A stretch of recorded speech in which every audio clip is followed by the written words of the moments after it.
I'm good. How are you, Current Premier? I'm okay. The I'm okay. Premier, I'm also waiting for the rains. Yeah. Perhaps someone should Premier, perform a ritual. Olawa Poso Hassan.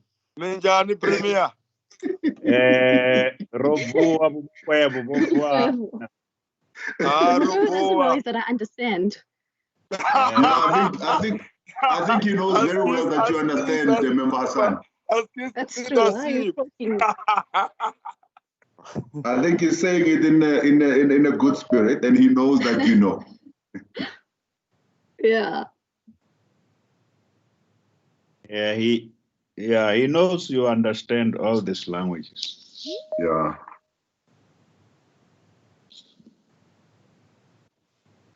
So when are you coming home? Eh? Who's asking about coming home? It's Majek when he's slowly coming home. Oh, What home again? Honorable William, how are you? What home again? Just talk to him nicely.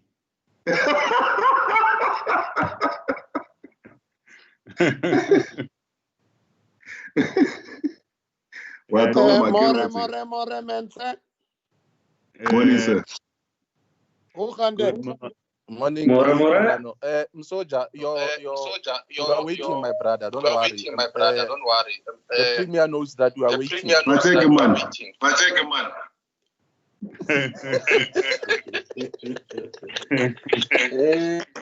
Good morning, Premier. Good morning, members. Sanbonani. Oh, what would that mean? Good morning,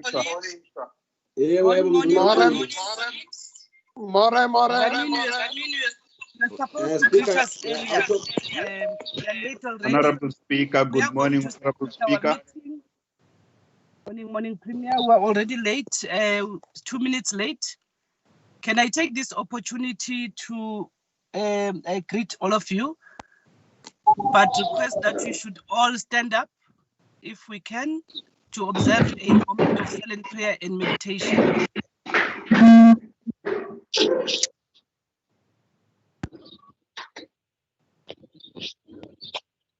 Thank you. We may all be seated. Let me take this opportunity to welcome our Honorable Premier, members of the Executive Council, members of the Provincial Legislature, leaders of political parties, the Chief Whip of the Majority Party, ladies and gentlemen, the people of Gauteng and of South Africa who are watching this virtual sitting. Thank you very much for joining us this morning. In terms of apologies, I did not receive any apology for today. I know that there was an apology that has been since retracted. Therefore, we don't have apologies.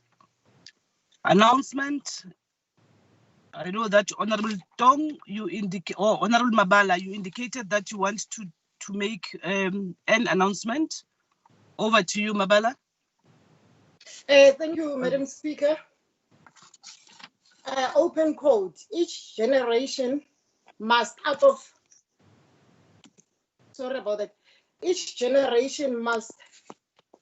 relative obscurity discover its mission, fulfill it or betray it. Close quote, Frantz Fanon.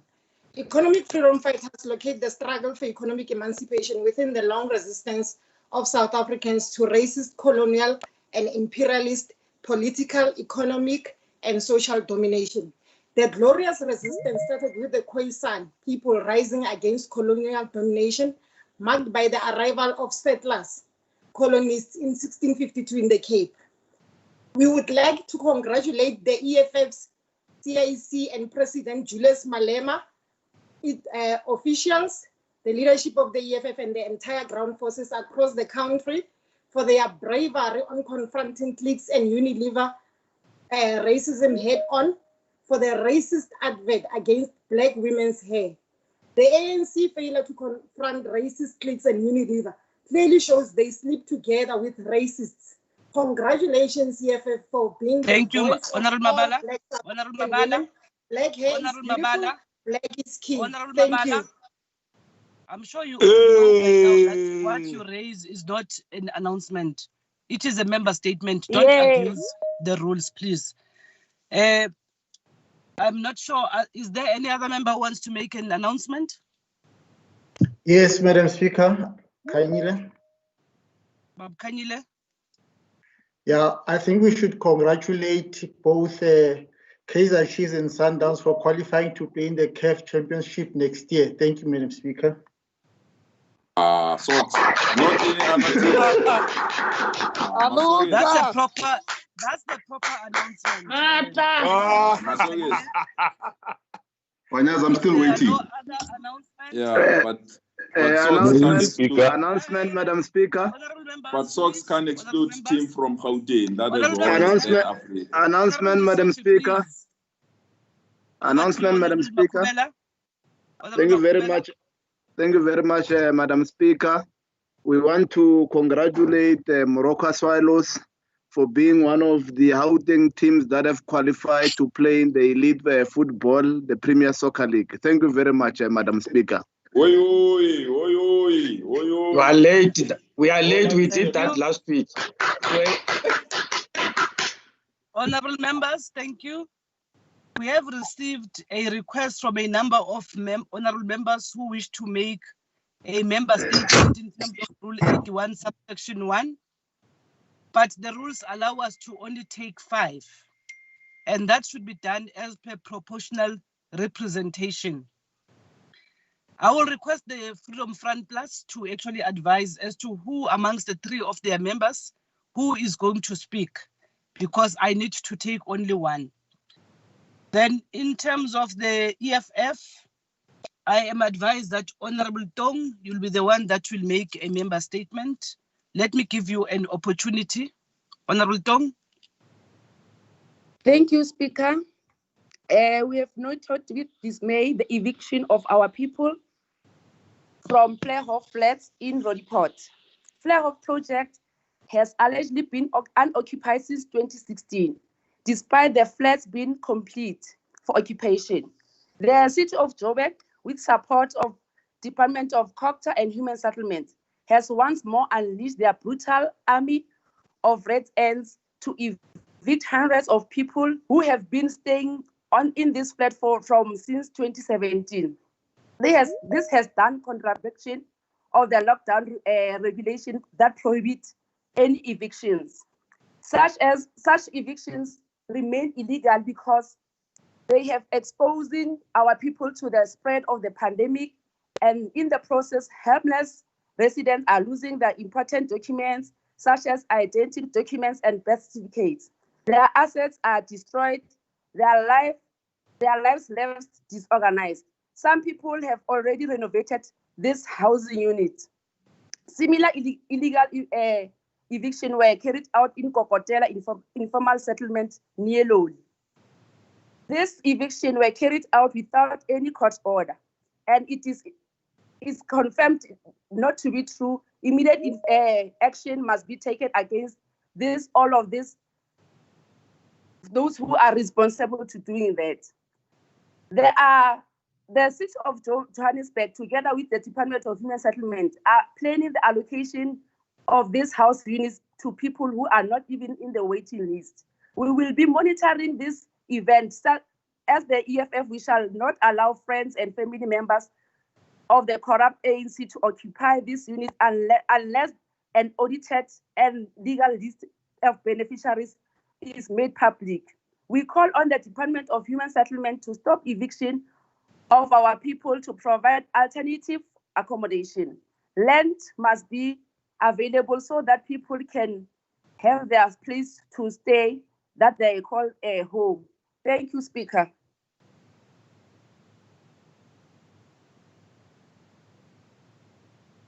Thank you.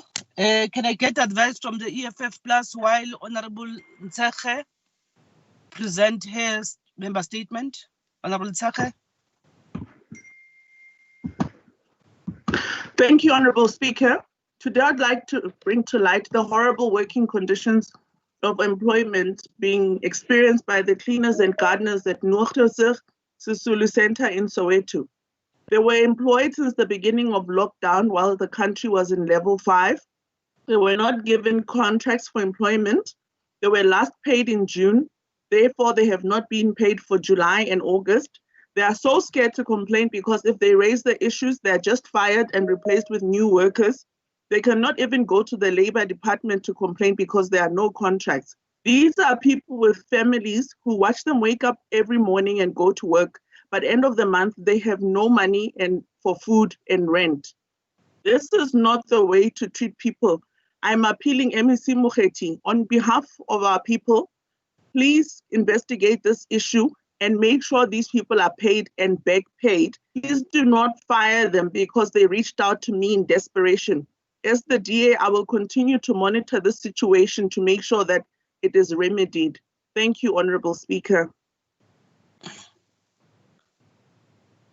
Thank you. Honorable Alberts, can you give advice as to who's going to present? Honorable Alberts?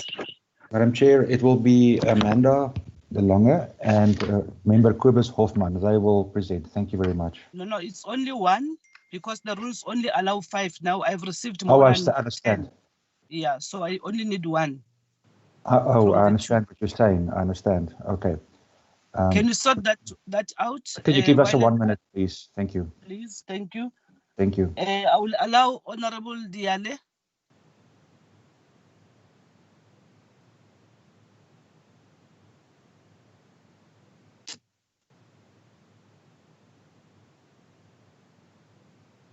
Let me allow Honorable Nkosi Malubane while Honorable Diale is trying to come in.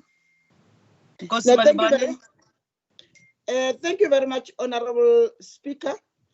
It is with great sadness that Alexandra community got the news of a brutal rape and murder of the 18-year-old girl named Kagiso Jabulile Nkosi. Yet another girl child that has this country has lost because of our failure at putting a stop to gender-based violence. There is a single question that comes to mind, and that is, who's next? Women in this country have always made the tremendous effort throughout the decades to be heard, to fight against the racist and misogynist violence that has been inflicted upon them. But yet, 26 years after democracy, this country has some of the highest rape and femicide rates in the world. It has become increasingly terrifying to be a woman in South Africa. Every day, women have to pull their skirts down for fear of being objectified by men. Look attentively at the car windows in the likely case of being not only be hijacked, but raped and killed as well. The LGBTIQ plus people have to live in fear that their sexuality may mean their last day living. Does this not bring a shiver down your spine? This country has some of the highest gender quotas in government. This means that because of 50-50 gender quota, half of our leadership in South Africa are women. So why are we failing the women of this country? It's because the number of women in government doesn't necessarily enforce change. There will be no change until we bring force and making sure that our women are being protected. And we also need to make sure that we fight against GBV, not just because we are women, but because Singabantu. We're not doing enough to protect women and the LGBTIQ plus community from being brutalized. The statistics in this country should make us wallow in shame because we're not doing nearly enough. To put this simply, this means that a fight against this violence has to be a fight to hold men accountable. Holding them accountable for catcalling, emotional abuse, raping and killing the women in this country. And it doesn't stop there. It goes far as holding men in powerful position accountable for being perpetrators themselves. Women in the country are not just having to deal with pandemic that is COVID-19, they are dealing with the bigger pandemic, the violence that men inflict on a daily basis. Cases of domestic violence skyrocketed after the beginning of lockdown. So in addition to worry about something, a fatal illness, those women had to deal with violence. Enough is enough. We need to live in a society where we never have to say who's next ever again. And it's up to us, society. We need to be angrier. We need to be fiercer. Enough is enough. As legislatures, it is time that we don't behave as if we are helpless. We have power to stop this pandemic. Let's come up with and implement legislation that will deal with perpetrators once and for all. The ball, members, is in our court. Thank you very much, Madam Speaker. Honorable Alberts. Good morning, Madam Speaker. It's Honorable De Lange. Member Hoffman, sorry, can you hear me? Yeah. Okay, Honorable Hoffman will have the chair today. He will do the members' statement, but you did catch us off guard, especially after yesterday. We also had to run around, you know, and it's a pity because it's important information we have to do. So if that could just be noted, but Member Hoffman will do the member statement. Thank you. Honorable Hoffman. Honorable Hoffman. Thank you. Good morning, Madam Speaker. Madam Speaker, in the last week, we have seen Clicks chain stores being looted and burned in Gauteng. This on instruction of the EFF leader via Twitter. The FF Plus today wants to state categorically that this action is unacceptable, no matter the excuse. The question is, why have the leader of the EFF not been charged nor arrested? Madam Speaker, the EFF has a blatant disregard for the law and lacks the political skill to solve problems by dialogue. They rather resort to intimidation, thuggery, bullying, burning, and looting, getting their own members arrested while the Mickey Mouse leader sees no repercussions. The EFF can only discharge a semi-automatic firearm in public. The EFF can assault journalists. The EFF can do land grabs. The EFF can intimidate shoppers. The EFF can burn, loot, and steal. The EFF can be racist. The ANC does nothing.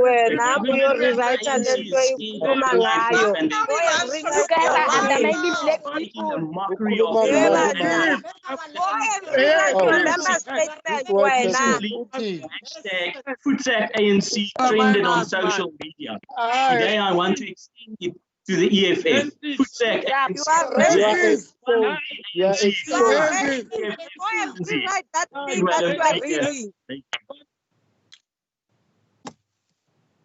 Honourable members, what we are doing is unacceptable when another member is making a statement. Even if you don't agree, you still need to listen to that person because it's not only you that is listening. There are people out there who are actually listening. So please bear with us. You don't have to behave in that fashion.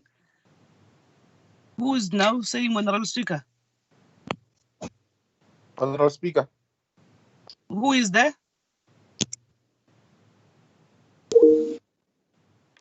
Who is calling me? Let's continue with the meeting. Honourable Diale, are you in now? If not, let's continue. Who's main? It's Macheke, Honourable Speaker. Macheke, your name is not in the list. Your name is not in. I'm rising on rule 77.5. Can the member take a question? No, Honourable Macheke, that is not allowed under this section. Thank you. Because it's not a report. Thank you. Can you therefore go to the next item, which is motion without notice in terms of Rule 120? I will allow the Honourable Chief Whip to present a motion without notice. Honourable Chief Whip. Chairperson, you have passed Diale. Is she not supposed to make it? I've called Honourable Diale. It doesn't look like she's in a meeting already. Oh, I know sorry, that she's been struggling to come in. Oh, my apologies. Okay. Can I come in then, Speaker? Or am I not on the list for? No. Honorable Nkekane, we don't work like that, please. Can we allow the Chief Whip to present a motion without notice in terms of Rule 120? I hope the Chief Whip has not been kicked out. Chief Whip. Thank you, Madam Speaker. Good morning, colleagues. I am Kumalo, ANC Chief Whip, hereby table the following motion in terms of Rule 121, read together with Rule 122 as follows. Noting that the Petition Standing Committee fourth quarterly reports for the 2019-2020 financial year was not programmed for today's sitting of Friday, 11th of September 2020, therefore request that the House resolve to add the Petition Standing Committee fourth quarterly report for the 2019-2020 financial year to today's sitting of Friday, 11 September 2020. I so move, Madam Speaker. Thank you, Chief Whip. Any seconder to the motion? Member Adams, second, Madam Speaker. Thank you very much, Honorable Adams. All those in favor say yes. Yes. Yes. Yes. Yes. Yes. All those not in favor say no. The yes have it. The motion is carried. Thank you very much. I wish to check if is there a member who wants to present a motion without notice in terms of Rule 121. No motion. Thank you very much. Let me allow the secretary to read the first order.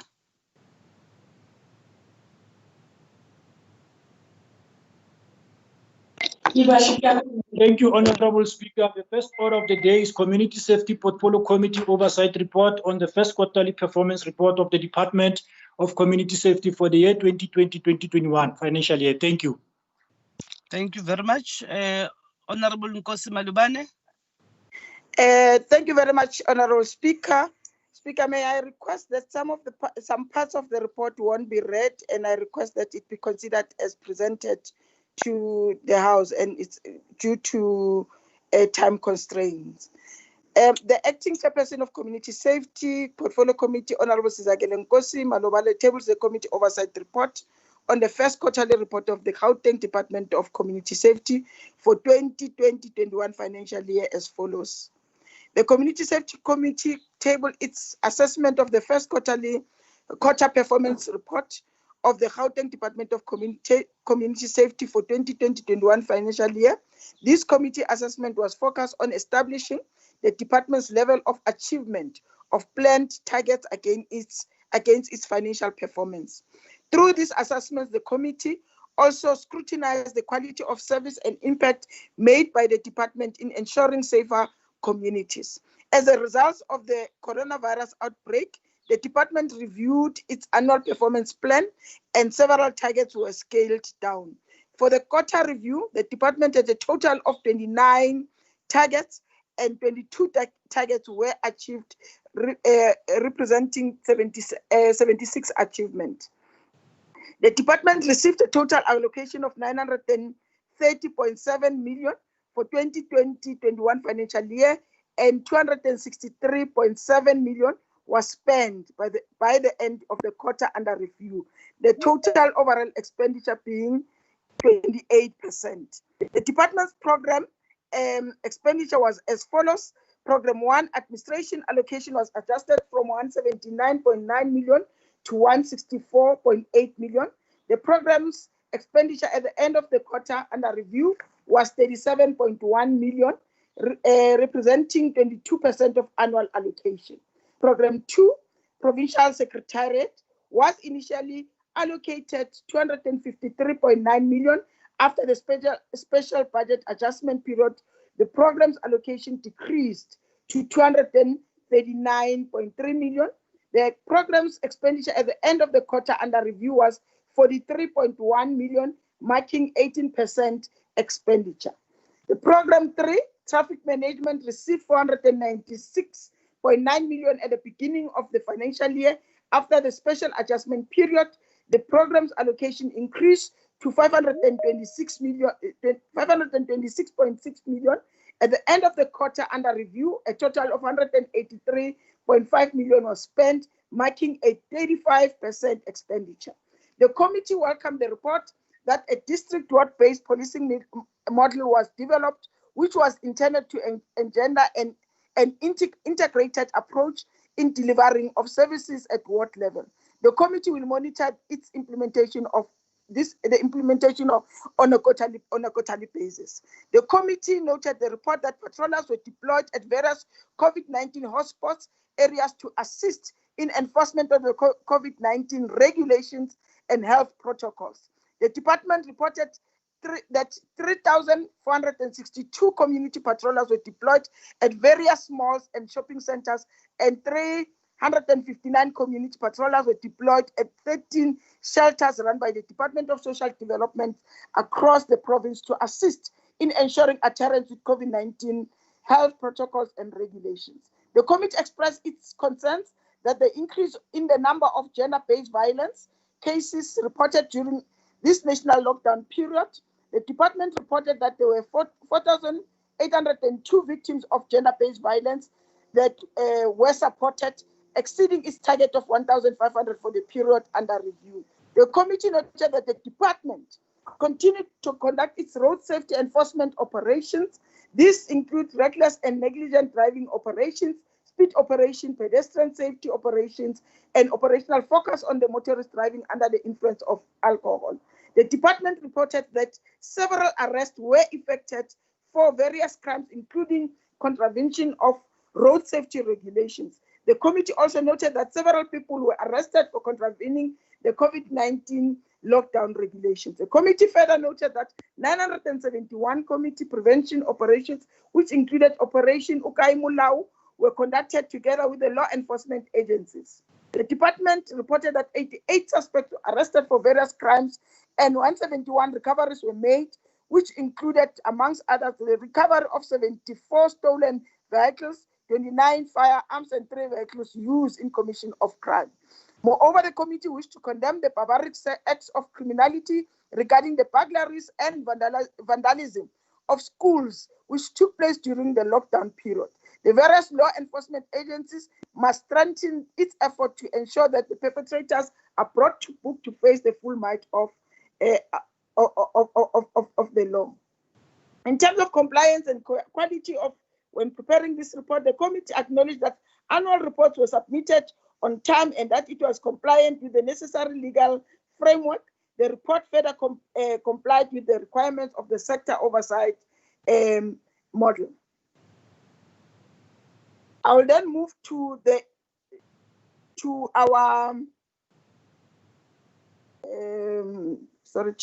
our findings, recommendation, and implications on law on lawmaking, Chair. But before that, I'll start with oversight on performance and verification. The committee submitted written questions to the department on matters that needed clarity and where more detailed reports were necessary. This served as a process of further establishing the accuracy and validation of the report submitted by the department. The department was also invited to appear before the committee where it presented its report and further responded to substantive questions raised by the committee members. In terms of findings, the committee raised the following concerns: the 16.9% vacancy rate, the increase in the number of gender-based violence cases, the acts of criminality related to the burglaries and vandalism of schools which took place during the lockdown. The committee noted the report that a district-ward-based policing model was also developed. We are proposing recommendations, but also raising some concerns. The committee made recommendations as follows: the department must speedily finalize its recruitment process, ensure that vacant posts are filled timelessly. The department must report on progress made in its intervention programs intended to address gender-based violence. The department, in consultation with SAPS, must submit a report on its prevention plan, investigation and prosecution of criminals involved in burglaries and vandalizing of schools. The Department of Community Safety, in consultation with the Department of Education, must submit its strategy intended to prevent crimes in schools, including the deployment of community patrollers in schools. The department must provide a progress report on the implementation of its district ward-based policing model. The departments must report on all the above stated recommendations by the 30th of November 2020. Let me also acknowledge I, the acting chairperson of Community Safety Portfolio Committee, Sizakele Nkosi Malobane, wish to thank Honorable MEC Community Safety, Honorable Faith Mazibuko, acting HOD Mr. Sipota Njegwaye and their team for their cooperation during the committee assessment of the first quarterly report for 2020-21 financial year. I further wish to thank members of the committee, Honorable N. Mhlakaza Manamela, Honorable Kanyile, Honorable J. Moody have just left us, Honorable Shackleton, Honorable Khatebe, and Honorable Hoffman for the due diligence in the assessment of the 2020-21 first quarterly report of the Department of Community Safety. I would also like to thank all staff members for actually supporting us during this period in making sure that we actually do great work during this quarterly review. In terms of adoption, Madam Speaker, if you allow me, I would really like to then recommend that we adopt in accordance with the Rule 117 in brackets 2 in brackets C, read together with Rule 164. I, the chairperson of Portfolio Committee on Community Safety, hereby recommend that the committee oversight report on the Department of Community Safety's first quarterly report for 2020-21 financial year be adopted by the House, considering the concerns and proposed recommendation made in this report. Thank you very much, Madam Speaker. Thank you. Members who are still going to present, I will request that to switch on your video. Thank you very much. Can I get a seconder for the report? I move to second. The second speaker. The Deputy Speaker is seconding. I now put a question. All those in favor say yes. Yes. Yes. Yes. All those not in favor say no. The yes have it. The report is adopted by the House. Can you go to the next order? Thank you, Honorable Speaker. The next order of the day.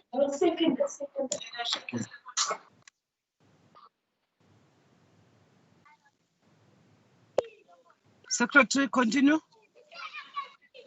Unmute yourself. Yeah.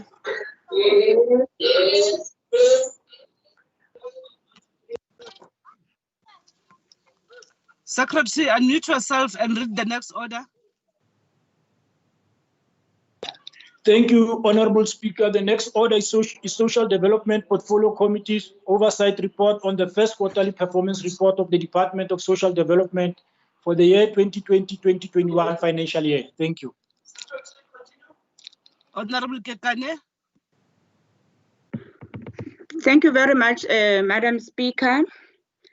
And good morning to the Premier, honorable members, and members of Gauteng who are watching this session. Honorable Speaker, I would like to request that the House take other parts of the report that I'm not going to read as read. I, Honorable Refilwe Kekana, Chairperson of the Portfolio Committee on Social Development, hereby tables the Committee Oversight Report on the first quarter performance report of the Department of Social Development for the 2020-21 financial year as follows. The Department of Social Development has been allocated an amount of 5,776,372,000 and spent 1,174,343,000, which represents only 20% of the allocated budget by the end of the quarter under review. On Program 1, which is administration, the department spent 16% of the allocated budget. Member Badenhorst, can you please switch off your mic? On Program 1, administration, the department spent 16% of the allocated budget. And on Program 2, which is social welfare services, they spent 21%. And on Program 3, which is children and families, they spent 19% of the budget. And on Program 4, on restorative services, they spent 20%. And on Program 5, which is development and research, they spent 28% of the allocated budget by the end of the quarter under review. The committee noted that the department did not meet its planned targets for the period under review due to the COVID-19 lockdown restrictions. The committee will monitor the department's improvement plan that seeks to make sure that services that have been affected by the lockdown restrictions in the first quarter are attended to as a matter of urgency.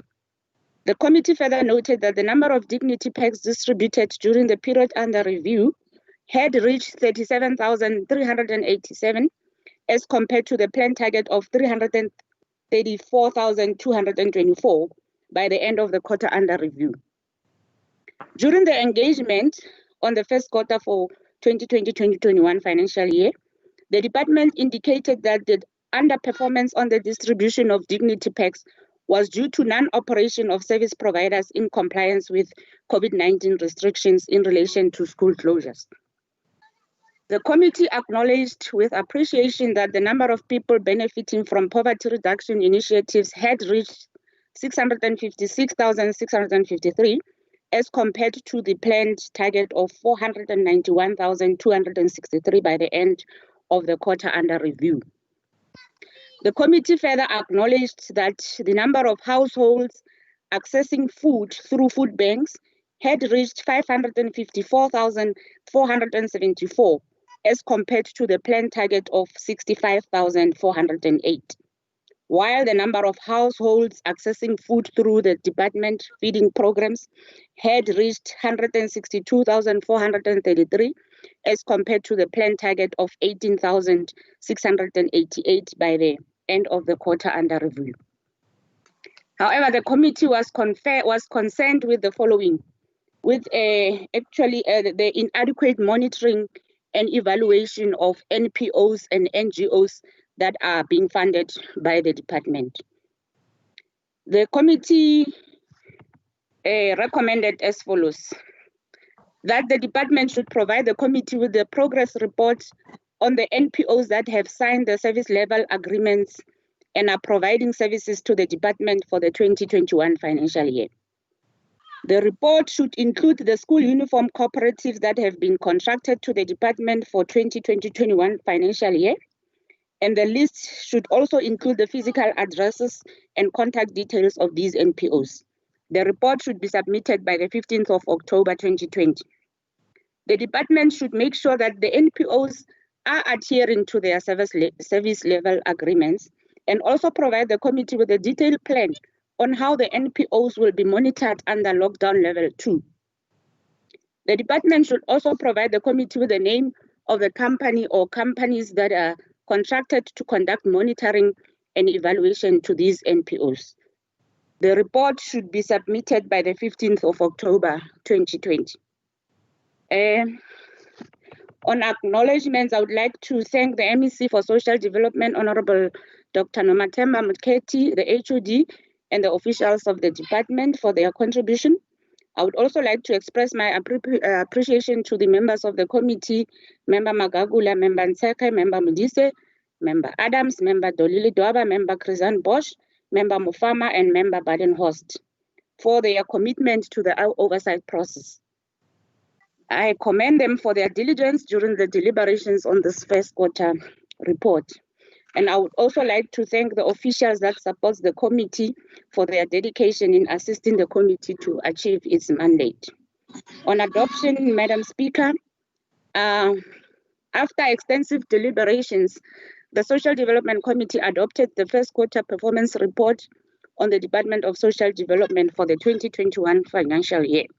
And in accordance with Rule 117, subsection 2C, read together with Rule 164, the Social Development Portfolio Committee tables the report to the House for consideration and adoption, considering the concerns and the proposed recommendations made in the report. I thank you. Thank you, Honourable Member. Any seconder to the report? Honourable Speaker, Member Nseke, I rise to second the report. Thank you. I now put a question. All those in favor say yes. Yes. Yes. Yes. Yes. All those not in favor say no. The yes have it. The report is adopted by the House. Can we have the next order? Thank you, Honorable Speaker. The third order is Finance Portfolio Committee's Oversight Report on the first quarterly performance report of the Department of E-Government for the year 2020-2021 financial year. Thank you. Honorable PC.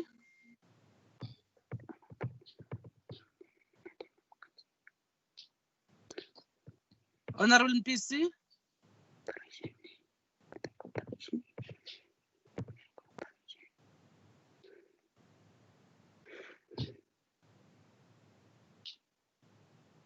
Joanne is coming. Joanne is coming. Honorable PC.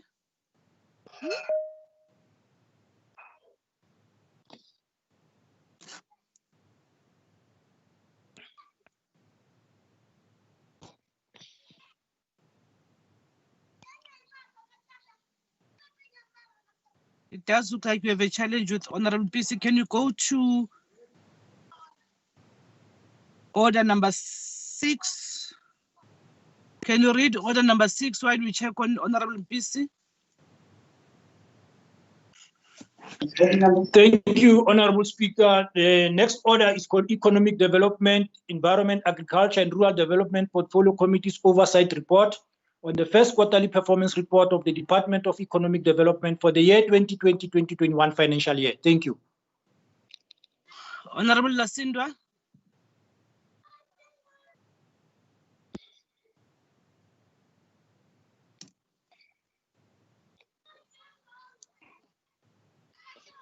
Honorable Lasindwa.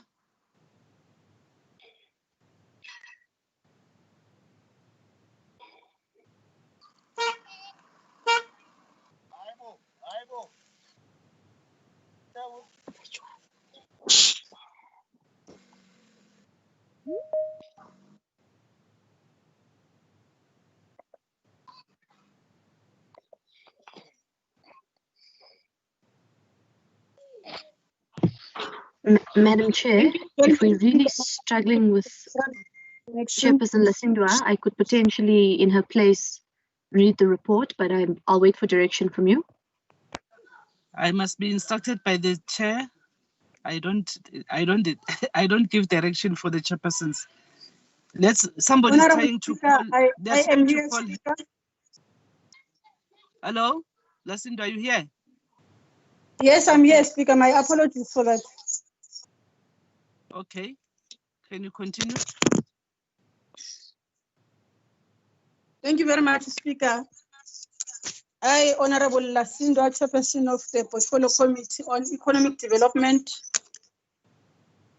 Agriculture and Rural Development Portfolio Committee, tabled the first quarterly performance of the Department of Economic Development. Honorable Speaker, on the part of the report that I'm going to read, may I request that be taken as read. I'm going to start on the executive summary. The Economic Development, Environment, Agriculture and Rural Development Portfolio Committee exercises oversight and scrutiny over the Gauteng Department of Economic Development and its entities. In the 2020-2021 financial year, the department was allocated a budget of 1.841 billion. And in the quarter under review, the department budgeted an amount of 185.3 million. And they have spent 37.52% of that.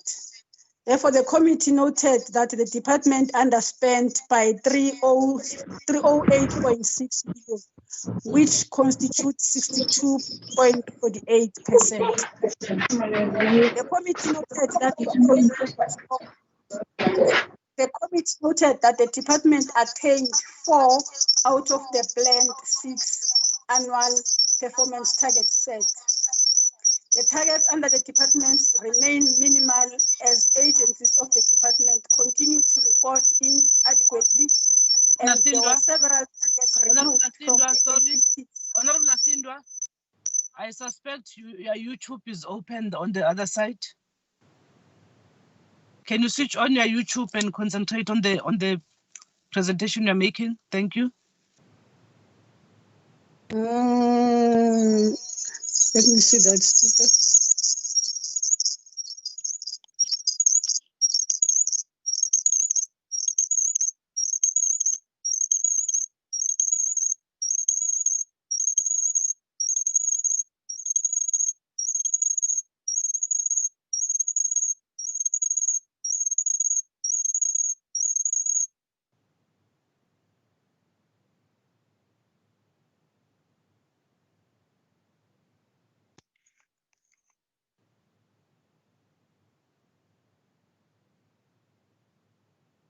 Honorable Lasindwa?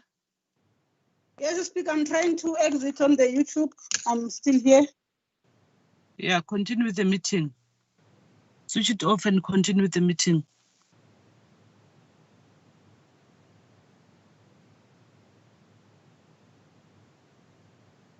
Honorable Lasindwa, save us time, please. Speaker. Yes. On the executive summary, Speaker. Continue, Lasindwa. The committee noted that the poorest performing entity in the quarter under review was GEP, as it did not attain any of its planned targets. The committee could only conclude that the targets not achieved by the JEP were possibly because of the management vacuum within the entity. The committee is concerned that JEP did not support any small businesses during the lockdown period. The committee will, in the second quarter of the financial year and going forward, scrutinize the received APP and follow up on mitigating plans that have been developed by the department and its entities as a result of COVID-19 and the lockdown restrictions that were implemented in the past months. Honorable Speaker, I'm going to move to the committee concerns.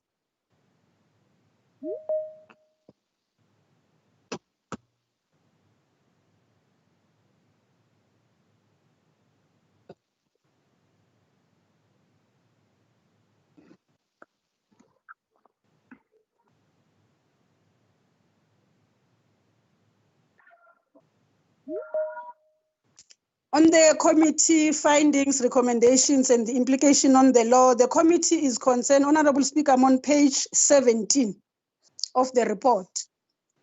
The committee is concerned about the impact of the economy related to the ban of alcohol during the lockdown and what measures will be undertaken post-lockdown by the Gauteng Liquor Board to raise awareness on the consumption of alcohol. The committee is also concerned on the lack of a progress report on the liquor license automated system, including the fact that it is ineffective.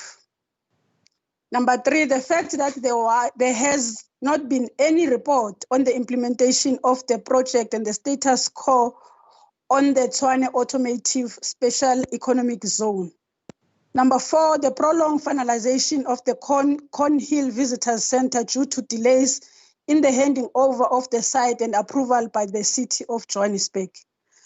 The lack of government support given to SMMEs housed in the industrial hubs for the repairs of vehicles belonging to the state. Number 6, the failure to attain all critical targets related to the support of the SMMEs, including the lack of support given to small businesses during COVID-19 lockdown, is a concern for the committee and deviates from the government's intention of saving existing jobs and creating new jobs, and lastly, supporting small businesses. On committee recommendation, Honorable Speaker, the committee recommends that on all these recommendations, the department should submit the report by the 30th of October 2020. On Gauteng Liquor Board, Gauteng Liquor Board to provide an update to the committee on the plans that are currently underway that highlights the impact of the ban of alcohol on the economy during the lockdown period, as well as post the pandemic, as well as post the lockdown period. This is in view of the fact that the health minister has indicated that a possibility resurgence of second wave of COVID is coming. On number 2, inform the committee on the operations of Liquor Board License Application Automated System, which has not been operational.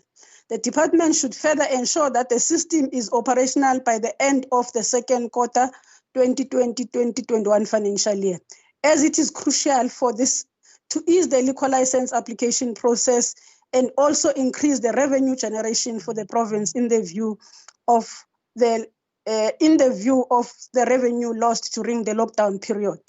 On Gauteng Development Agency. Gauteng Development Agency to furnish the committee with the detailed information related to the role of the department on the Tshwane automated SEZ. On the progress made thus far on the SEZ, noting that the project aims to create jobs for the unemployment.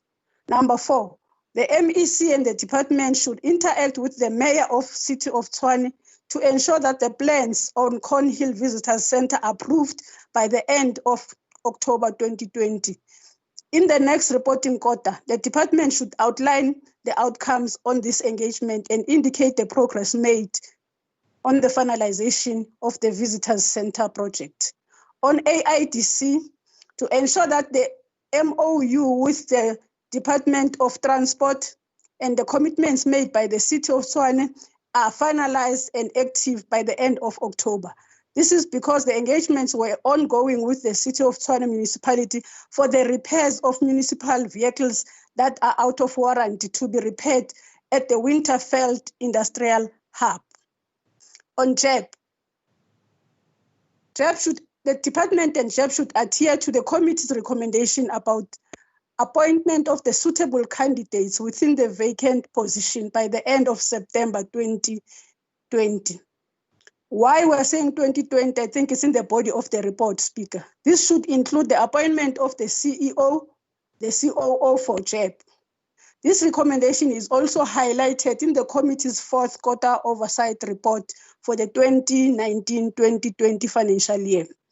The committee reiterates this recommendation once more, as it is important to steer JEB in the right direction, noting that no targets were met by the entity in the quarter under review. In addition, to provide the committee with the comprehensive plan on how the entity will ensure that non-attainment of the targets are achieved going forward. This plan should also include details on how the allocated amount of 250 million will be allocated to SMMEs affected by COVID-19 in order to bring relief to them. May I move to the acknowledgement, Speaker?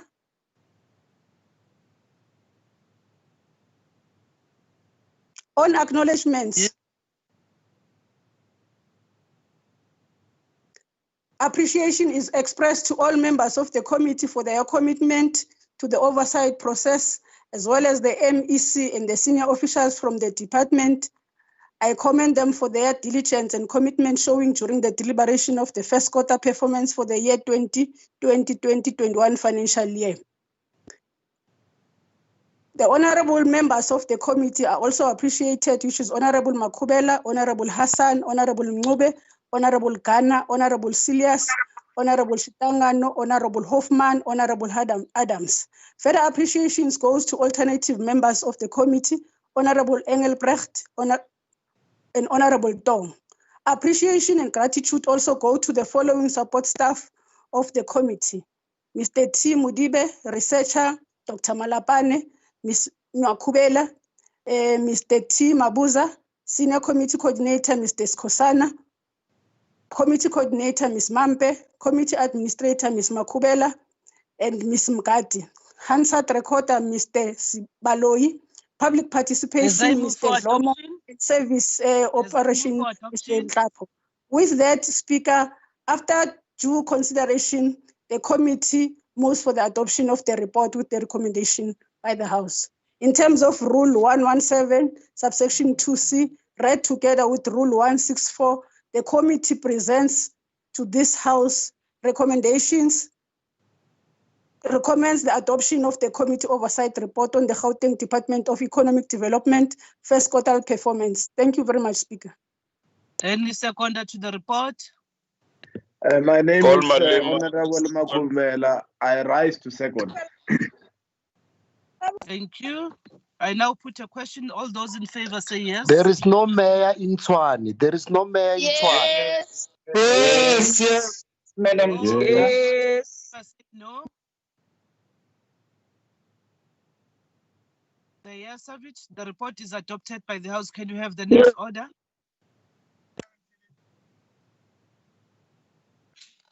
Thank you, Secretary, Honorable read the Speaker. next order. Thank you, Honorable Speaker. The next order is Infrastructure Development Portfolio Committee's Oversight Report on the first quarterly performance report of the Department of Infrastructure Development for the year 2020-2021 financial year. Thank you. Honorable Modise. Thank you, Madam Speaker. We present the first quarter performance report of the Department of Infrastructure Development for 2020-2021 financial year. Madam Speaker, I request that parts of the report that I'm not going to be reading be considered as read, and therefore we'll move straight to executive summary. This committee oversight report provides an overview of the performance of the Gauteng Department of Infrastructure Development in the first quarter of the 2020-2021 financial year. The committee noted that there has been many challenges during the quarter under review, which disrupted the fulfillment of some of the deliverables as set out in the annual performance plan of the department. Despite these many challenges, there were some achievements attained. These challenges started to arise amid means to contain the severe acute respiratory syndrome, which is known as COVID-19. The national lockdown had a negative impact on the infrastructure projects that were planned to be completed during the quarter under review. The department had a total of 29 planned targets for the quarter under review and managed to achieve 8, which represent 28% achievement. A portion of 7 of the targets were partially achieved, which represent 24%, whilst 14 were not achieved at all, which represent 48%. Speaker, can you ask colleagues to switch off their mic because we can do what they're doing? Can I also ask you to switch on your video?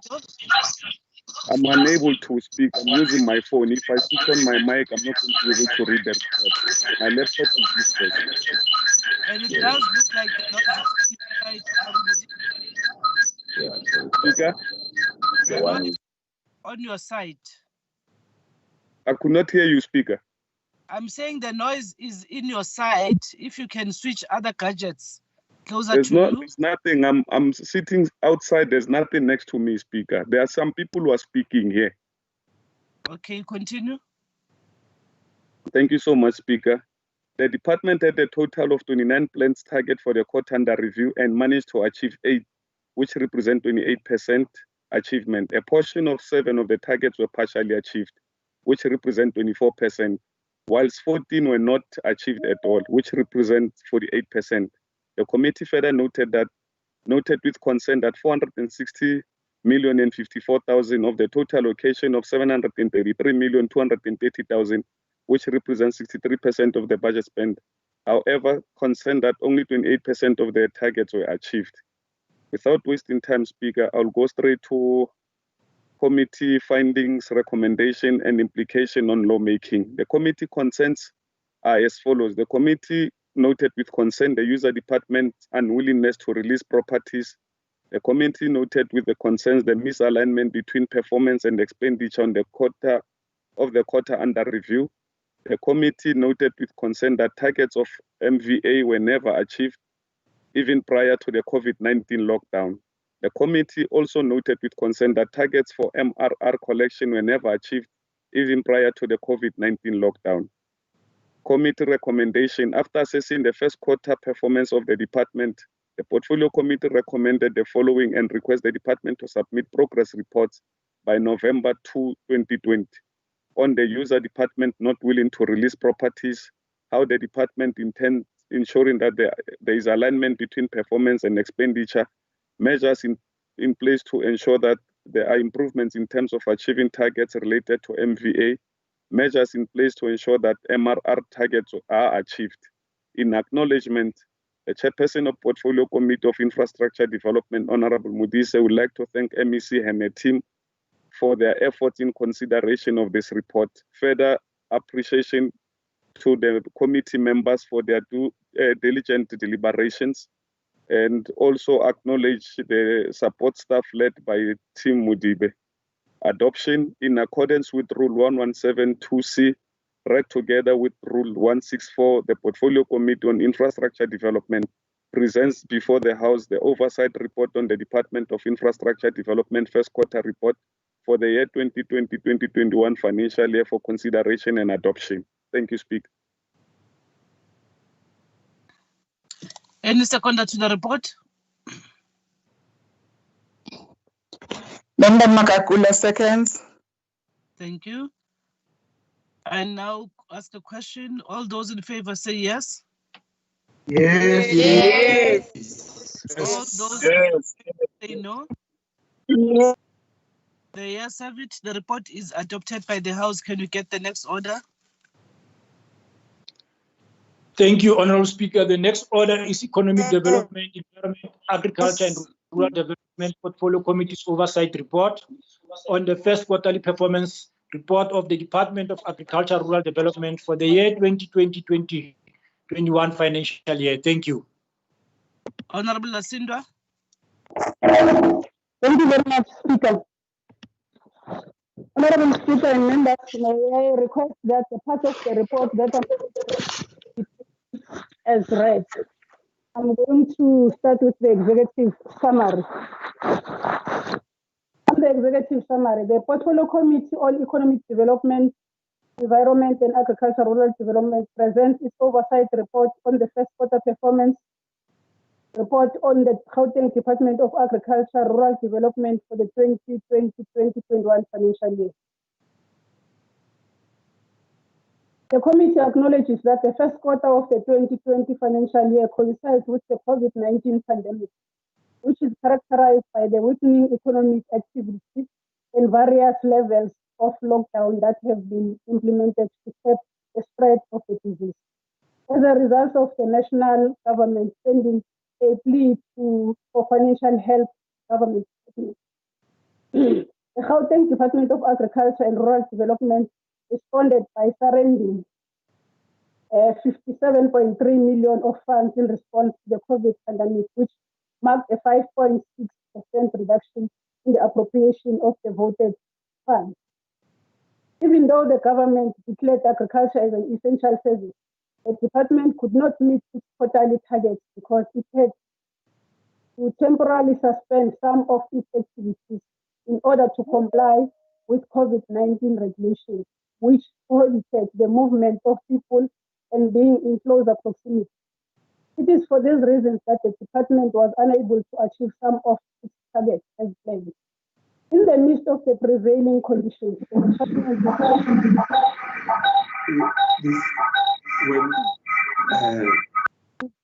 to its clients in the new normal.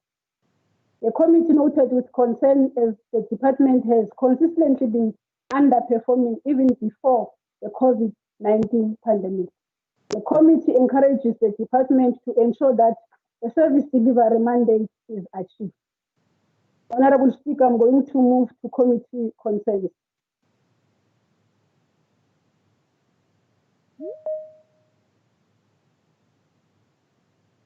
On committee concerns, Honorable Speaker, I'm on page 11 of the report. The committee is concerned about the following in relation to the department: the Agriculture Program and Environment Affairs Program.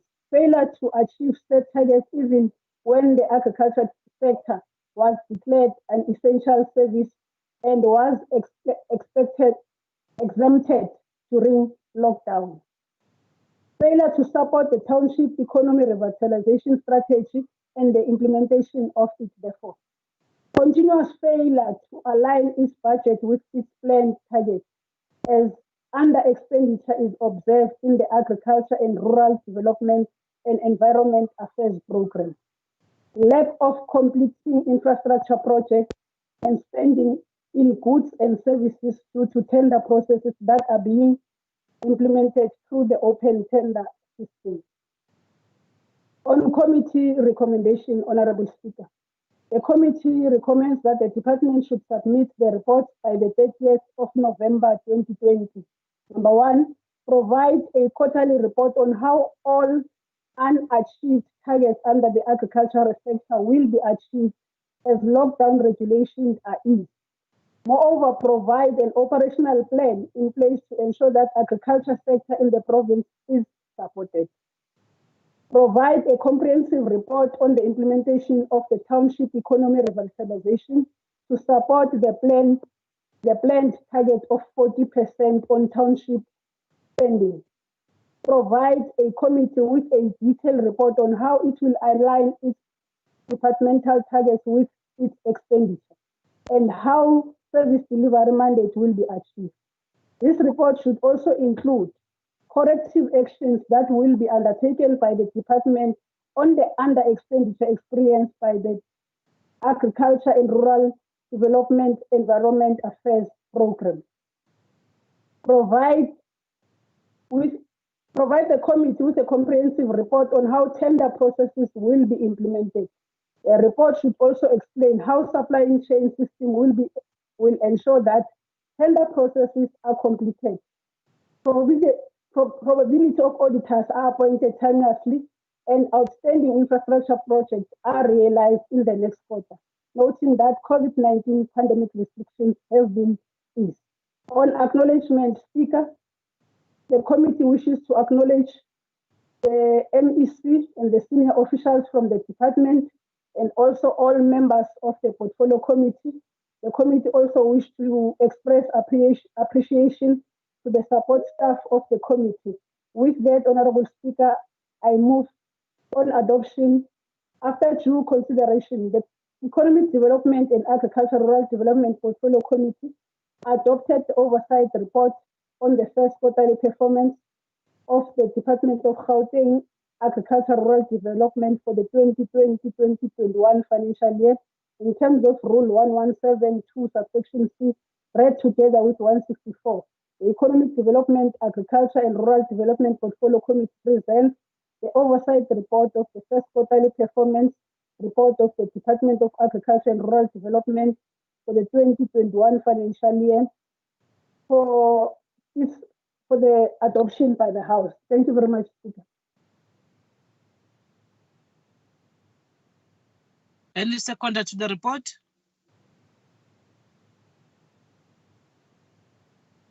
I second, Speaker. Member Adams, Thank second. you, Honorable Kanyile. I now put a question. All those in favor say yes. Yes, Madam Chair. All those not in favor say no. All those not in favor say no.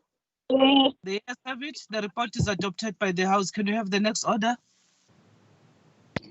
Thank you, Honorable Speaker. The next order is Roads and Transport for Portfolio Committee's Oversight Report on the first quarterly performance report of the Department of Roads and Transport, including Gautrain Management Agency and G-Fleet Management Trading Entity for the year 2020-2021 financial year. Thank you.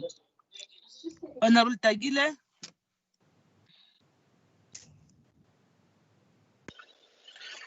Good morning, Speaker and members of the legislature and all the people of Gauteng. We will present the quarterly report, the first quarterly report of the department through a summary of the executive summary, and thereafter we'll deal with the concerns and the recommendation. We are requesting that all the parts that have not been read must be viewed, accepted as read. In line with the special adjustment budget process, the committee noted that the department's budget allocation was decreased by 691 million from 8.8 billion to 8.1 billion through internal budget reprioritization and surrender of funds to Provincial Revenue Fund. In the quarter under review, the committee noted that the department was able to spend about 1.2 billion, which equates to 15.59%. The G-Fleet allocated budget was also revised down by 144 million from 933 million to 789 million. Furthermore, the entity spent an amount of 117 million, which equates to 15% in the quarter under review. In relation to the implementation of infrastructure project under the construction and maintenance sub-programs, the committee noted the department met few of the planned performance targets. The targets not achieved were mostly attributed to the construction and maintenance site closure due to lockdown restriction on the planned EPWP job opportunities on various projects. On the transport operation, the committee also noted that the department has appointed 2 small monitoring firms to monitor the subsidized bus services, and this includes installation of electronic monitoring system on operational buses. While the community acknowledged the work done, it is also concerned that there are delays in the appointment of other SMF to monitor the remaining contracts, as well as the installation of electronic monitoring units by currently appointed SMFs. On the advertisement of the new bus contracts, which will have been done by March 2020, the committee noted that the property auditors have been appointed to finalize the specification and advertising of contracts. On the functionality of DLTCs, the committee noted that the program was unable to meet its only set performance targets for the quarter in relation to revenue collection in DLTCs, mainly due to the closures of DLTCs as per lockdown restriction. The committee is concerned over the lack of proper strategy recovery plan based on scientific evidence that is available within the department to address the backlog based on the type of activities performed within the center. Furthermore, the committee is also concerned over the slow phase in developing and migrating to electronic system within the DLTC. In relation to the GMA, the agency was able to achieve most of its set performance targets for quarter, except the average number of quarterly rail and bus passengers. The committee noted the agency is currently developing measures aimed at increasing ridership as lockdown restrictions are being eased, and calls are upon the entity to ensure the implementation thereof. With regards to G-Fleet management, in terms of the service delivery targets planned, the committee noted that the entity did experience low expenditure and revenue collection due to the national lockdown restrictions. According to the entity, the performance is expected to improve as the lockdown restrictions allow for opening of more activities. The committee is concerned that the senior management position within the entity continue to be vacant as in the previous financial year, and will urge the department to reprioritize the appointment. In conclusion, the committee will continue to monitor the performance of the department, focusing on recovery plans, on state delivery programs, specifically on the planned infrastructure projects that were negatively affected by lockdown restrictions in the quarter under review. We will then table the concerns of the committee. The committee concerns are as follows. The low level of attainment of the planned service delivery targets by the department across all programs. The delays in the appointment of other SMF to monitor the remaining contracts, as well as the installation of electronic monitoring units by currently appointed SMFs. The lack of proper strategy or recovery plan based on scientific evidence that is available within the department to address the backlog based on the type of activities performed within the center, such as license renewal, learners licenses, and others. The slow phase in developing and migrating to electronic systems within the DLTCs. The continued delays in the appointment of CFO and the COO at G-Fleet management. The committee therefore tables the following recommendation for consideration by the House. The measures to be put in place to ensure attainment of service delivery targets not achieved in the quarter under review in the next quarters of the financial year. The appointment of other SMF to monitor the remaining contracts, as well as installation of electronic monitoring units by the currently appointed SMFs. The proposed strategy or recovery plan for DLTCs based on scientific evidence on each type of activities performed within the DLTCs to deal with the backlog experience as a result of lockdown restrictions. The proposed plans to migrate to electronic systems within the DLTCs. The appointment of the CFO and G-Fleet management. As the chairperson, would like to appreciate and express to all members of the committee for their commitment to the oversight process, as well as the MEC, the HOD, and the officials from the department for their cooperation during the quarterly report process. Gratitude also goes to Honorable Member Kekana, Member Litwaba, Member Mabunda, Member Nel, Member Echelberg, Member Litwaba, and Member Albert for their commitment to the oversight process. On behalf of the committee appreciates the gratitude, and it also goes to the following persons. The committee coordinator, Mr. Mudibe, the researcher, Mr. Taba, the committee coordinator, Mr. Mtian, the committee administrator, Mrs. Chizana, the handset recorder, Mrs. Zondo, and the information officer, El Ngobe, the media officer, Mrs. Zunke, and public participation officer, Mr. Ben Lomo, and the service officer, Ms. Tole, for their devoted assistance. After due consideration, the Roads and Transport Portfolio Committee unanimously adopted the Gauteng Department of Road and Transport Gauteng Management Agency and the Chief Fleet Management First Quarterly Performance Report for the year 2020-2021. In terms of Rule 117, subsection 2C, read together with Rule 164, the committee present to this House and recommends the adoption of the Committee Oversight Report on the Gauteng Department of Transport, Gauteng Management Agency, and the Chief Fleet First Quarterly Report for the year 2020 to 2021 financial year. Thanks, Madam Speaker. Any seconder to the report? Can I Member Mabunda, I second the report. Thank you, Honorable Mabunda. I now put a question. All those in favor say yes. Yes. Yes. Those not Yes. all those not in favor say no. The yes have it. The report is adopted by the House. Can we have the next order? Thank you, Honorable Speaker. The next order is petition Standing Committee's First Quarterly Performance Report for the year 2020-2021 financial year. Thank you. Honorable Lutsolo. Thank you very much, Madam Speaker, and I must henceforth apologize that I've been struggling with my legislature background feature, and hence you would not see it being uploaded. But let me thank you once more, Madam Speaker, the Honorable Premier Malemola Makura, including the social media users who have joined us this morning. I have the esteemed pleasure as the chair of the Petition Standing Committee to table the committee's first quarter performance report for the 2021-2020 financial year as follows.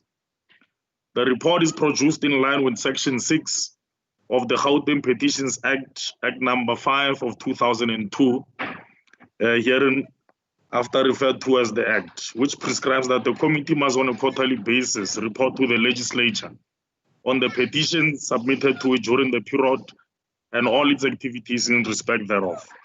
The quarterly reports are of a critical importance to track the performance of the committee and by extension critically assess the responsiveness of the executive in respect of the handling of petitions as submitted by residents of Gauteng. And you will see quite unique is that we are governed by the Petitions Act. The committee is of the view that the petition system is a critical yardstick that can be leveraged to ensure that enhanced service delivery and better planning on the part of the executive. Madam Speaker, I will request that parts of the report that I will not read be considered as read.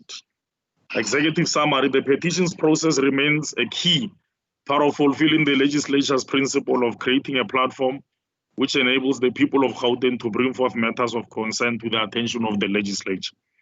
This quarterly performance report records the committee's performance for the 2020-2021 financial year against petitions submitted during the quarter under review. This translates into a period that started on the 1st and ended on the 30th of June. It is imperative to bear in mind that this quarter was heavily impacted by the initial 21-day national lockdown and the preceding level 5 and level 4 alert levels, all towards efforts to flatten the COVID-19 curve. Thus, this disclaimer is important as a contextual lens to which the quarter performance report needs to be read through. The report further highlights how the committee has processed petitions and summarizes the committee's engagements and relevant authorities. Under the quarter under review, the committee adopted 23 new petitions and were referred to various authorities for consideration and reporting as guided by Section 7E of the Petitions Act. There were 635 ongoing petitions from the fourth quarter of 2019-2020 financial year. Thus, together with the 23 newly adopted petitions, the overall total of ongoing petitions during the period comes to 658. The report further evaluates the responsiveness, efficiency, and effectiveness within which petitions referred to authorities were resolved. It also identifies some areas which there were potential efficiency improvements to be made in the processing of petitions, including alerting the authorities on all new petitions received. Lastly, the report also looks at the challenges of the committee that the committee encountered with authorities' responsiveness to petitions. And then there's a graph within the report. The Department of Cogta and Human Settlement had the most petitions, 15. Most of the petitions had to do with provision of RDP misallocations or a plea for assistance as petitioners had supporting documents which we refer to as C forms. Therefore, lamenting the time they have waited and thus requesting intervention insofar as provision of those RDP housing. Evaluation of responsiveness. Section 6F, that is Proviso 1 as well as 2 of the Petitions Act, provides that the committee to evaluate the responsiveness, efficiency, and timelines within which petitions referred in terms of a Section 7E were resolved. The lockdown has also added a spotlight on the palpable lack of responsiveness by authorities. It is noteworthy that there were no response received. There's a bit of a feedback sound. Somebody has their mic on. Might want to switch off because can't follow through. The committee finds that the lack of responses to petitions is inexcusably unsatisfactory and undermines the important role of petitions and the legislature's accountability to the petitioners.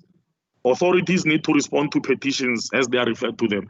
And I think it's a recurrent challenge that the committee continuously faces, and hence through this report, we're emphatically making some of the recommendations around how best the department could assist us in that regard. Conclusion, the backlog of petitions is due to the nature of petitions submitted, as well as non-responsiveness by authorities. One consequence of the increasing use of the petition system is that the committee is becoming more aware of the need for public participation in government, including better planning. The committee remains committed to ensuring that it facilitates the process of resolving petitions submitted by the public. Despite challenges experienced mainly due to the lockdown, the committee will continue with its commitment to strengthen transparency, accountability, and accessibility through the most effective tool available for resolving service delivery issues. Committee concerns, we've already mentioned one of them, which is lack of responsiveness, including delayed submission of reports around how the executive intends to intervene in response to some of the petitions. In terms of the turnaround time by authorities on responding to petitions, it is found that most authorities only provide responses and progress on petitions when invalid to attend hearings by the committee. Furthermore, when petitions are not tabled at hearings, authorities do not report on their progress even when follow-ups are conducted. Departments continue to undermine the application of the Petitions Act insofar as timelines for submission of reports are concerned. This is quite serious because the prescripts of the Act, once it's been faltered, in essence, it means there's a level of contravention of the law, and it's a serious charge. Recommendations, in an effort to address the backlog of petitions and based on the concerns raised above, the committee recommends that the Speaker and the leader of a government business to intervene on tardy responses by authorities in accordance with the 2016 Gauteng Petitions Regulations in Section 2, subsection D, for authorities to adhere to given agreed upon timeframes. Feedback be submitted to the committee by no later than the 16th of October. So that is a month from now. Number 2, that the Department of Housing considers a plan on how to tackle petitions and report more speedily in keeping with the structure of the Petitions Act. The department to submit the report to the committee again, no more later than the 16th of October. Number 3, the Speaker is chair of the chairperson of the Speakers Forum and the Department of Cogta to monitor the functionality of Section 979 petitions committees in municipalities, because much of the petitions that we have actually stemming around the service delivery issues which relates much more to municipal councils. And that feedback on this must also be submitted by the 16th of October. Acknowledgements, I would like to take this opportunity to acknowledge and thank the following committee members no longer with us now, Member Chilwane, Member Diale, Member Ndlovu, Member Chabalala, Member Peach, Member Mofama, Member Ledwaba, Member To, Member Hoffman, including the new members that we have, Member Mabunda. Yeah, I might have left one. I must apologize for that. We further wish to acknowledge the immense contributions and support provided by the Group Committee Coordinator, Ms. Vaz, Committee Coordinator, Ms. Banyoni, Committee Administrator, Ms. Mfuku, Committee Researcher, Mr. Ngwane, Petitions Officers, Likade, and Mr. Tiani, Petitions Administrators, Ms. Shabalala and Ms. Shabangu. Advocate Moramukolo. Yes. In accordance with Rule 164, the Petition Standing Committee thereby here presents this report for the House for adoption. Thank you very much, Madam Speaker. Thank you. Any seconder? Member Chabalala, I second the report. Thank you. I put a question. All those in favor say yes. Yes. Yes. All those not in favor say no. The yes have it. The report is adopted by the House. Can we have the next order? Thank you, Honorable Speaker. I'm going back to order number 3, which is Finance Portfolio Committee's Oversight Report on the first quarterly performance report of the Department of E-Government for the year 2020-2021 financial year. Thank you. Honorable Matsake, on behalf of Honorable Mpisi. Thank you very much, Madam Speaker.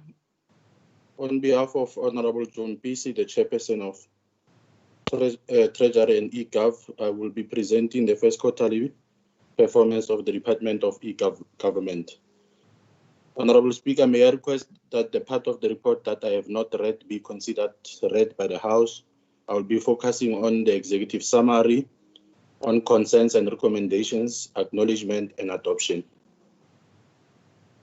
Madam Speaker, the department is appropriated 1.4 billion to fund 3 programs, namely administration, information communication, technology, shared services, and human resources services. Allocation for the quarter was projected at 378.495 million, and the department expended 209,015,966, which is 55% of the quota allocation and 15% of the total allocation for the year. The under expenditure is attributable to various factors, including delayed implementation of projects, delayed payment of services due to protracted procurement processes, and funded vacant posts across all programs. Recruitment processes are underway to fill the funded posts. However, there is a reported challenge of staff being poached. As a result, posts perpetually remain vacant. The main reason for the department to not be able to counteract any offers is the high salaries offered by the private institutions. The core function of the department is implemented in Program 2, ICT Shared Services. It is under this program that the department was able to roll out the GBN project. During the quarter under review, the department provided network connectivity to the Gauteng provincial government, thereby allowing employees to conclude tasks with ease.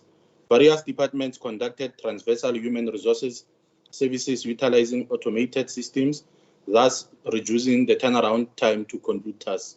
In an effort to create an enabling platform and support services to enable GCR entities to deliver e-government services, the department implemented enterprise resources planning innovations which reconciles leave management between SAP and PESAL to improve operational efficiencies within the HR unit of the GPG departments. The department could not achieve its targets to build the ICT skills base needed to drive digital transformation due to the COVID-19 pandemic, which placed the country on lockdown. Thereby, partner institutions redirected their funds to other initiatives responding to the pandemic. Even though other targets were not met, the department conducted ICT surveys to gauge areas of dissatisfaction by clients department, and the analysis of received responses provides the department with insight to identify and mitigate negative feedback. On concerns and recommendations, on consent, the portfolio committee does not have major concerns regarding the first quarter performance of the department. On the recommendation, the portfolio committee recommends that the department should exercise prudence and improve efficiencies to attain all set targets. On acknowledgement, the portfolio committee would like to acknowledge MEC and Nkomorale Hoko, the acting head of the department, Ms. M. Mashala, and officials of the Gauteng Department of E-Government for their cooperation during the consideration of the report. Appreciation for diligence, dedication, and commitment shown during deliberations on the first quartile performance report process goes to all members and support staff of the committee. On adoption, after due consideration, the Finance Committee adopted the oversight report on the first quarter performance report on Gauteng Department of E-Gov for 2020-2021 financial year in terms of Rule 117(2) subsection 2C, read together with Rule 164. The Finance Portfolio Committee presents the oversight report on the first quarter performance report of the Gauteng Department of E-Gov for and therefore recommends its adoption. Thank you very much, Madam Speaker. Thank you. Mr. Konda. Dihamela seconds the report. Thank you very much. I now put a question to all those in the yes. Yes. Yes. All those not Yes. The yes of it, the report is adopted by the House. Can we have the next order? Thank you, Honourable Speaker. The next order, which is order number 4, is Finance Portfolio Committee's oversight report on the first quarterly performance report of Gauteng Provincial Treasury for the year 2020-2021 financial year. Thank you. Honourable Matsaka. Thank you very much again, Madam Speaker. May I request that I only present the executive summary concerns and recommendations as well as acknowledgement and adoption. Madam Speaker, I'll be presenting the report as tabled. Therefore, I will go directly to the executive summary. The evaluation of the GPT first quarter performance report for 2021 financial year depicts a satisfactory state of affairs with 9 of the 13 performance targets achieved and 20% of the total appropriated budget spent. Underperformance was attributed to the impact of COVID-19 and were amended in the revised 2020-2021 annual performance plan. As per the revised APP, GPT would have achieved 100% of its targets. The quarterly budget expenditure is slightly lower than the 25% benchmark. However, it is within the acceptable 5% standard deviation. GPT achieved 69% of the envisaged annual performance plans targets for the period under review. As at the end of the first quarter, administration program achieved the performance target planned under this program. The performance target pertains to the percentage of suppliers paid within 30 days after receipt of correct invoice. The expenditure for this program stood at 104% of the appropriated funds for the period under review and 17% cumulatively. Similarly, the Sustainable Fiscal Resource Management Program achieved the only performance target planned or 100% for the period under review and spent 95% of the budget allocated for the first quarter. The performance target concerns ensuring cash requisition do not exceed provincial liquid assets, that is provincial revenue fund cash and cash equivalents plus external investments. Although there is an under expenditure of 5% quarterly, collectively expenditure stood at 30%, slightly higher than the 25% benchmark by 5%. Of the 11 performance targets applicable to FIFA for the period under review, 10 performance targets were achieved. The area of underperformance relates to the conclusion of performance agreements for the 2020-2021 financial year. As at the end of the quarter, 19% of the total allocated budget was expended. Financial governance had 4 performance targets earmarked for the for this quarter, and only 2 performance targets were achieved. The performance targets that were not met concerns the percentage of annual financial statements submitted by the departments and entities. This program intended paying 70% of supplier invoices submitted electronically. However, GPT surpassed this target by paying 83% of invoices submitted electronically. This program spent 108% of the allocated budget for the first quarter and 21% progressively. Supply chain management and asset management program achieved only 1 of the 3 performance targets earmarked for the quarter under review.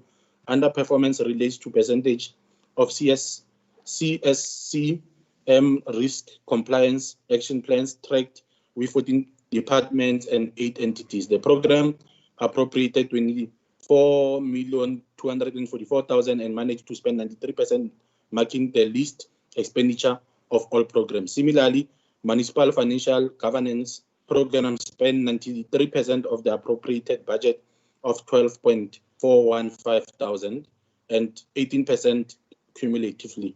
All the 4 planned performance targets for the period under review were met without deviations. The performance targets relate, amongst others, the number of IGR engagements conducted with relevant stakeholders, assessments conducted on MFMA, compliance by delegated municipalities, and municipal budget assessment conducted. Gauteng Audit Services Program did not have performance targets planned for the period under review, and expenditure for the program stood at 99% for the quarter and 17% for the year to date. The Portfolio Committee noted that GPT did not reflect on many major strategic risks and request for intervention with respect to its annual performance plan or budgets and or a quarter performance in its report. On committee concerns about the following.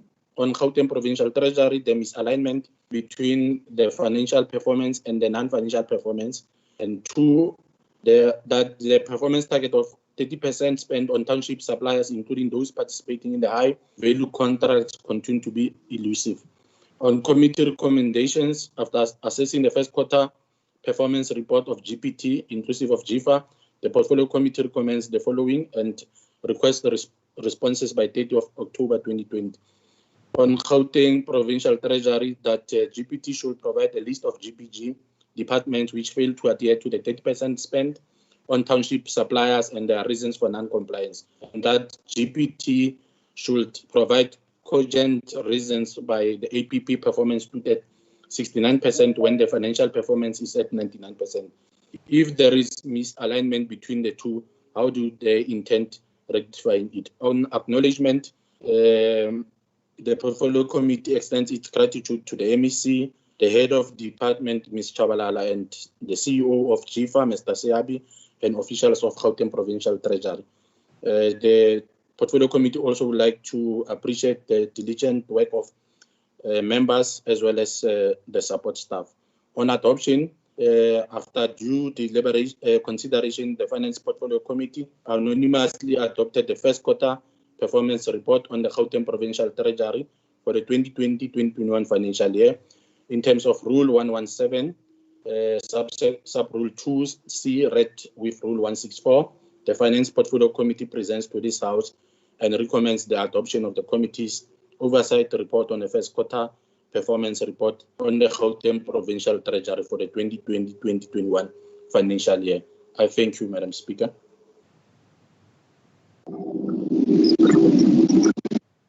Thank you. Any seconder to the report? Honorable second. I second. Thank you. I now put a question. All those in favor say yes. Yes. Yes. All those not in favor say no.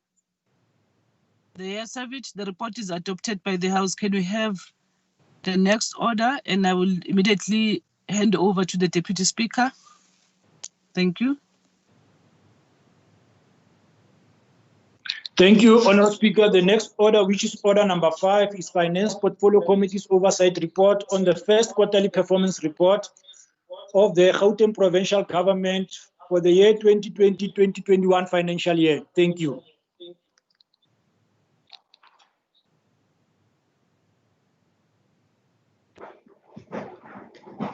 Hello. Honorable Matsake. Thank you, Deputy Speaker. Deputy Speaker, may I request the House to consider the part of the report that I have not read as having been read. I will also focus on the executive summary, concerns, recommendations, acknowledgement, as well as adoption. Deputy Speaker, in terms of Gauteng Provincial Government GBG-wide, it received 34.4 billion, which comprised of 28 billion from equitable share and 5.8 billion in conditional grants, and 587 million was provincial own revenue. The total amount appropriated during the quarter under review equaled 24.1% of the total budget allocation of 142.3 billion for the 2020-2021 financial year. Of this amount, 28.2 billion or 19% was requisitioned by GBG departments, and direct charges paid against the provincial revenue fund amounted to 14.4 million. Of importance to note is that GPT continues to ensure that funds earmarked for critical services are ring-fenced and directed to intended social services and infrastructure goods. During the first quarter, the Gauteng provincial government expended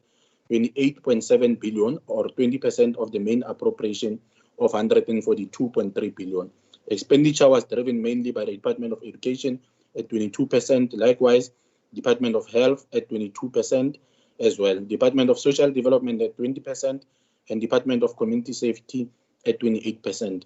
Most departments spent equal and greater than 20%. Below average expenditure was recorded in the Department of Economic Development, Human Settlements, Roads and Transports, Sports, Arts, Culture and Recreation, E-Government and Infrastructure Development. Provincial revenue amounted to 586.6 million or 8.8% of the main appropriation was allocated at the end of the first quarter. This represents an under collection projected at 1.1 billion or 16.2% against the benchmark of 25%. The major revenue generating Department of Economic Development and Roads and Transport respectively collected in appalling 7.6% and 0.1% of their main appropriations, while Department of Health and Gauteng Provincial Treasury individually collected 16.7% and 25.3% of their main appropriations. The remaining departments collected 16.7% of their combined targets. With regards to conditional grants, the overall performance as at the end of the first quarter amounts to 3.96 billion or 13% of the allocated budget of 24 billion.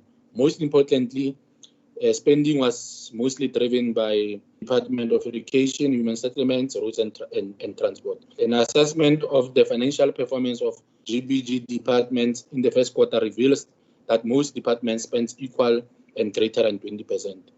The 2020-2021 financial year allocation for infrastructure delivery stood at 11.591 billion, and expenditure of 1.004 billion or 9% was incurred for the period under review.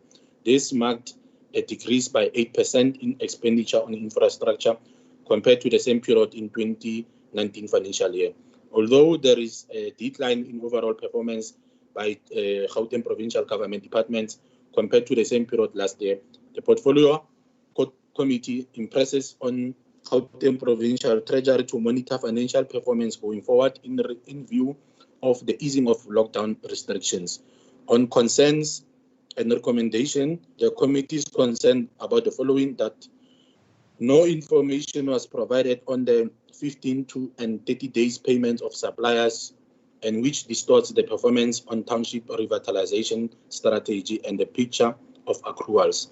On committee recommendations, which the committee requests that these responses to these recommendations must reach the committee by the 30th of October 2020, that the Gauteng Provincial Treasury should provide a report accounting for the payment of suppliers and the servicing of accruals as at the end of the first quarter, as it improves the quality of information and on financial statements by adding useful information about liabilities owed to service providers.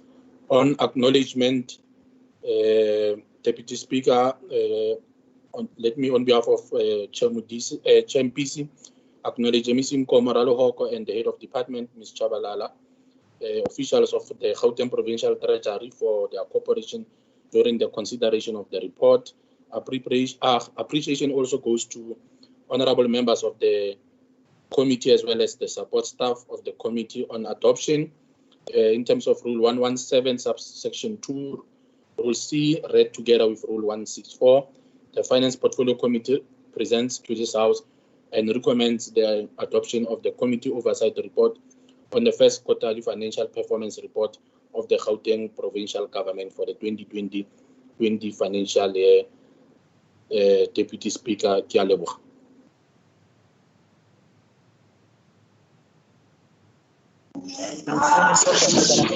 Thank you, Honorable Mateke.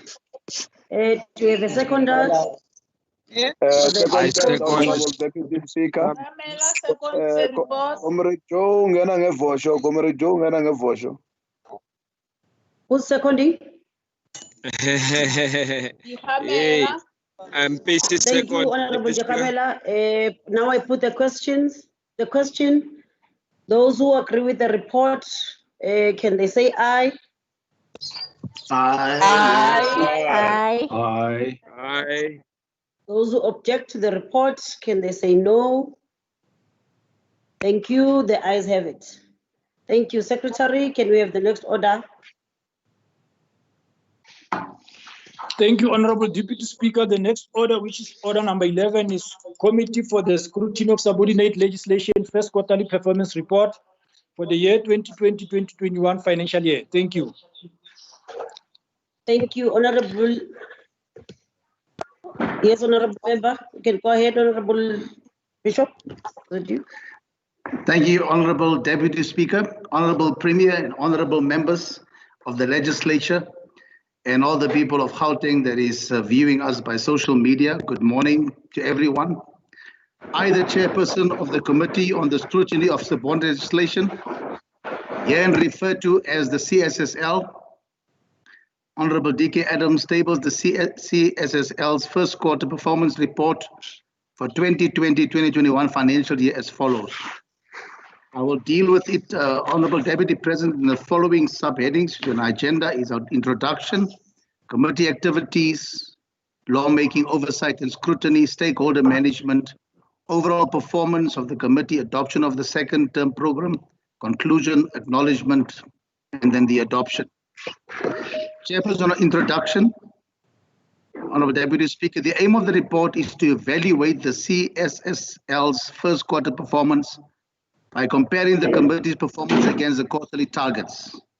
The report is aligned to the committee's strategic objectives, namely lawmaking oversight and scrutiny, as well as stakeholders engagement. Moreover, the report identifies areas of weaknesses and provides recommendations when necessary to ensure redirection of focus in the pursuit to ultimately achieve the annual objectives and targets as set out in the CSSL's 2020-2021 annual performance plan. Number 2, committee activities. In accordance with the CSSL strategic objectives, the committee's activities are folded as follows. Lawmaking. On the 12th of June 2020, the committee convened a meeting to consider the Gauteng Health Amended Regulations 2020.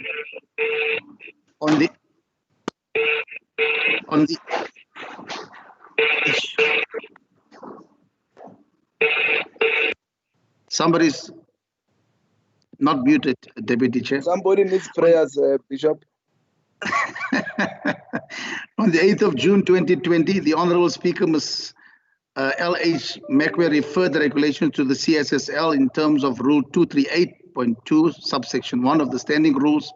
The member of the Executive Council responsible for health in the Gauteng Province, Honorable Bandile Masuku, tabled the draft Gauteng Health Amendment Regulations 2020, namely revision of the Uniform Patent Fee Schedule, revision of the Uniform Patent Fee Schedule relating to the classification and fees payable by patients at provincial hospitals 2020, revision of the Uniform Patent Fee Schedule relating to hospital mortuary 2020. On the 12th of June 2020, the Gauteng Department of Health made a presentation on the amended revision of the uniform patent fee schedule relating to ambulances, mortuary and classification of fees payable by patients at provincial hospitals 2020 in terms of section 9 and 76 of the Hospital Ordinance number 14 of 1958. The committee further received the legal opinion and socio-economic analysis was satisfied with the legality and the socio-economic ramifications of the regulations. Furthermore, during the deliberations with the department, the committee noted with concerns that the regulations were certified on the 28th of April 2020, proposing the coming into effect of the regulations to be the 1st of April 2020.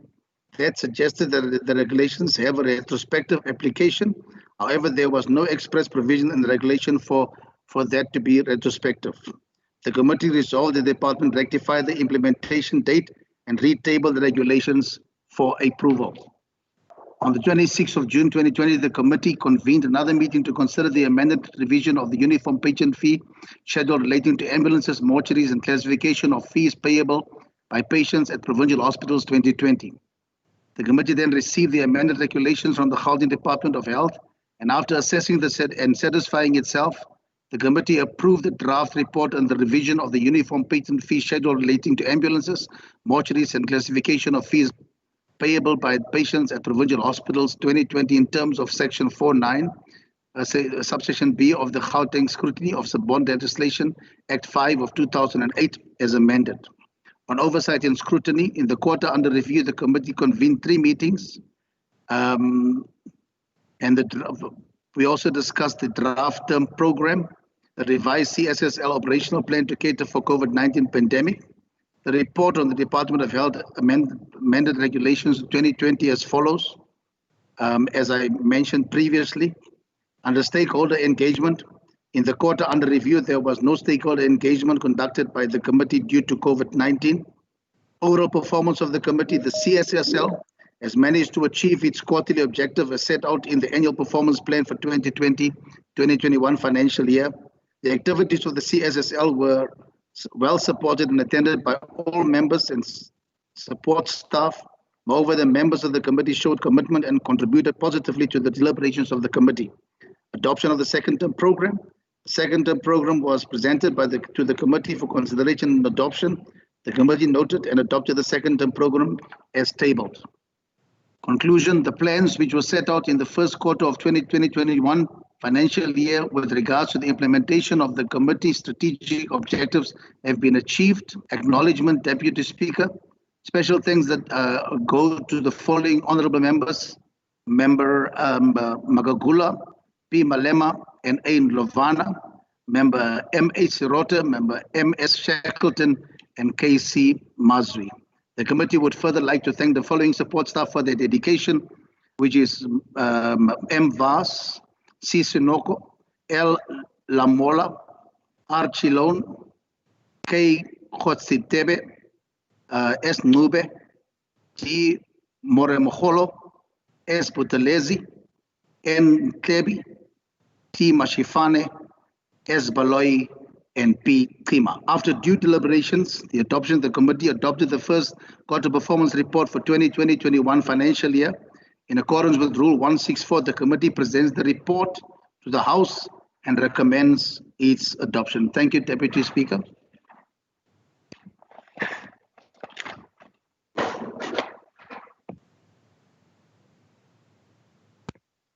Do you have a seconder for this report presented?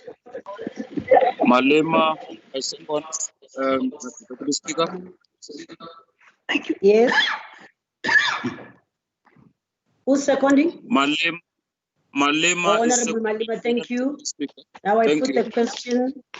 All those who agree or all those who are in favor, please say aye.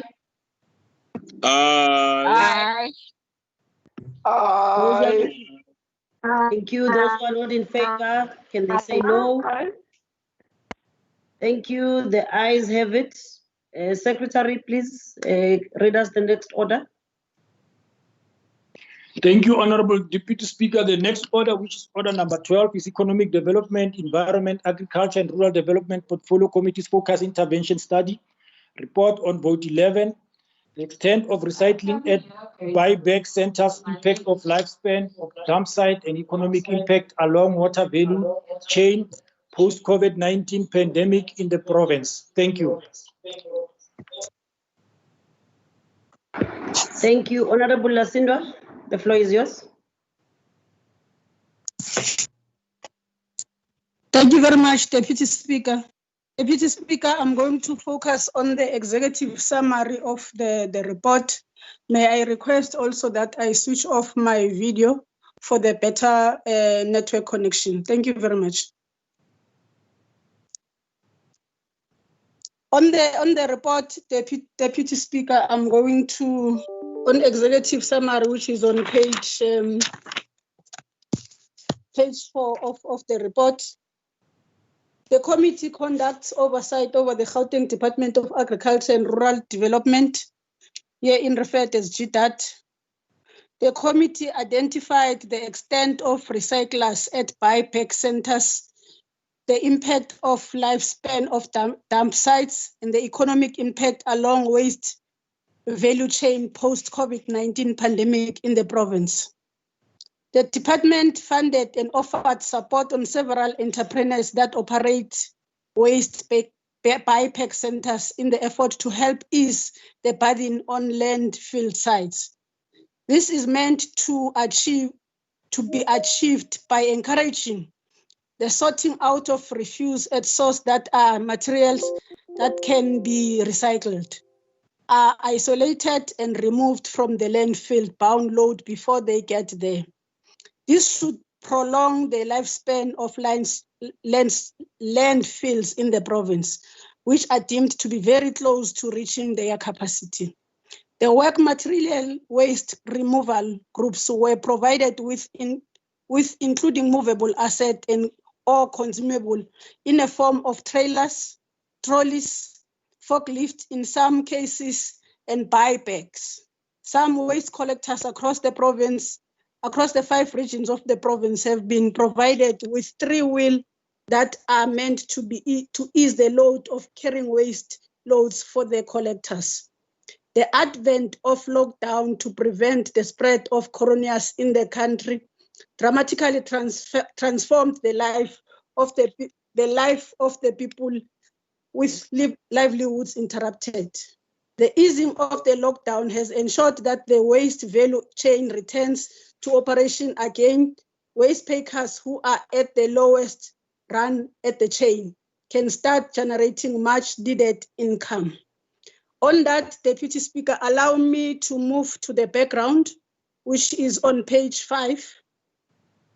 On the background, the executive on the economic cluster identified GCHAT as the paramount in the executing of functions to contribute to the socio-economic development of the province through making contributions to the relevant provincial pillars deemed important by the Gauteng provincial government for economic growth.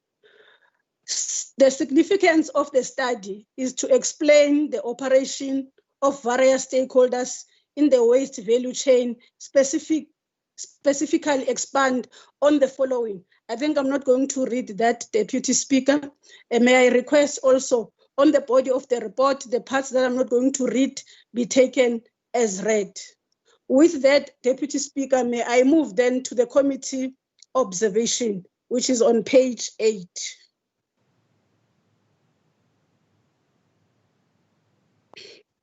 On the committee observation, the committee notes that municipality lack the infrastructure and the resources to collect the various type of waste generated by their residents. Residents and businesses often resort to burning garbage or disposing of it in street, rivers, vacant slots, or open dumps. It is acknowledged that waste collectors helped mitigate this harm by collecting recyclable material by foot or by push carts and pick up trucks. Deputy Speaker, may I then move to the challenges raised by the stakeholders due to the lockdown COVID-19 regulations and restrictions. The committee was unable to conduct physical site visits to some of the buyback centers in the province. However, a visual meeting was convened to afford beneficiaries of BIPAC centers an opportunity to raise their concern and interact with the portfolio committee. The list of those that attended the visual meeting is there, and the challenges that they've raised to the committee is bullet number 1 up to bullet number 6. I'm not going to read that, Deputy Speaker. Allow me to go to the committee findings and the committee recommendations, which is on page 10 and 11. Committee concerns overall. The committee is concerned about the vast disjuncture between the department and municipalities relating to waste management in the province. In bracket, we're saying the separation of waste. Number 2, lack of education, training and awareness to communities on waste removal, businesses, opportunity and incentives, therefore. Lack of roll-out plan for the separation at source initiative. Lack of support for BIPAC centers in the province. Large number of BIPAC centers that are in operation in the province. Waste removal not seen to be addressing the climate change policy. On committee recommendation, Deputy Speaker, the committee requests the department to submit the responses to the recommendation by the 30th of November 2020. The committee recommends that the department should provide the committee with a detailed plan on the partnership with municipalities to implement a progressive waste management plan. Provide a detailed plan on when and where will educational awareness program be held to inform communities on the waste removal initiatives which will benefit them. Provide the committee with a detailed report on the system that will be implemented for separation at source initiative. Provide the committee with a report on how BIPAC centers will be revitalized and supported as they are beneficiaries to waste collectors. Provide a report on beneficiaries that received food parcels and provide timelines as to when will those that did not receive any help be supported. The report should be specific as to where the beneficiaries are located and the criteria to use to select them. Provide a report on how waste removal management can address the climate change policy. On acknowledgement, Deputy Speaker, the Portfolio Committee on Economic Development, Environment, Agriculture and Rural Development wishes to thank the MEC for Economic Development, Agriculture and Rural Development, Ms. Musupye, the Head of Department, Ms. Gasela, her team of officials. The Chairperson wishes to further acknowledge and express her gratitude to honorable members of the committee, which is Honorable Makhubela, Honorable Hassan, Honorable Mngube, Honorable Ghana, Honorable Silias, Honorable Mukwebo, Honorable Hoffman, Honorable Adams. Further appreciations go to the alternative members of the committee, Member Engelbrecht and Member Tong. It is an honor to lead such a hard-working team. Furthermore, Deputy Speaker, the Portfolio Committee would like to express appreciation for the contribution of the following support staff: Mr. T. Mudibe, Mr. Mabuza, Ms. Makhubela, Dr. Malapane, Mr. Skosana, Ms. Mampe, Ms. Mgadi, Ms. Makhubela, Mr. Baloyi, and Mr. Ms. Azundini, and Mr. Takalani, and Ms. Busisiwe, and Mr. Dlomo for their commitment and dedication during the process of this report. Deputy Speaker, on adoption. After due consideration, the Economic Development, Environment, Agriculture and Rural Development Portfolio Community adopted the FIS report with the theme, the extent of recyclers and biopacker centers, the impact of lifespan of dump site, economic impact along waste value chain post-COVID-19 pandemic in the province. In terms of Rule 117, subsection 2C, read together with 165, the committee presents to this House and recommends for the adoption of the Committee Oversight FIS report. Thank you very much, Deputy Speaker.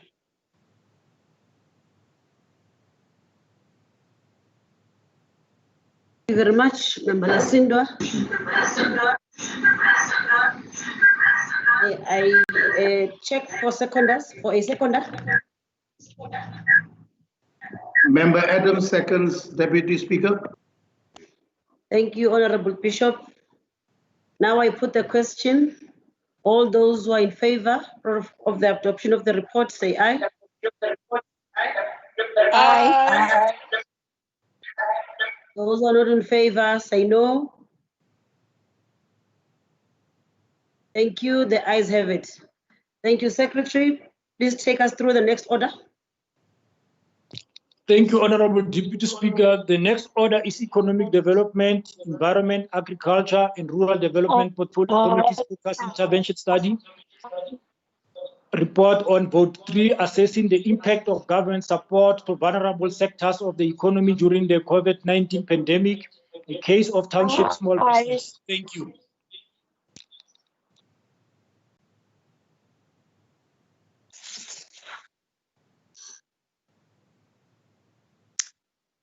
Deputy Speaker, thank you very much. Again, I'm going to switch off my video for a better connection, and I will take honorable members and the people of Gauteng through the report. Deputy Speaker, may I request that part of the report that I'm not going to read be taken as read. I'm going to start with the executive summary, which is on page 4 of the report. The committee conducts oversight over the Department of Economic Development, herein referred to as the department and its entities. In conducting oversight, the committee utilizes a myriad of tools to achieve its objective in ensuring that service delivery is rendered. In this instance, the committee undertook a focused intervention study to assess the performance of the Gauteng Enterprise Propeller. The committee views the support of the SMMEs as a key and huge employment creator. The success of small businesses, sponsorship, and informal traders are a cornerstone of the township economy. The COVID-19 pandemic presented challenges to the economy. The small businesses were severely hampered. Many left with no financial aid during the period. In the light of this, the committee has always held a view that Gauteng Enterprise Propeller should be at the forefront of supporting small businesses.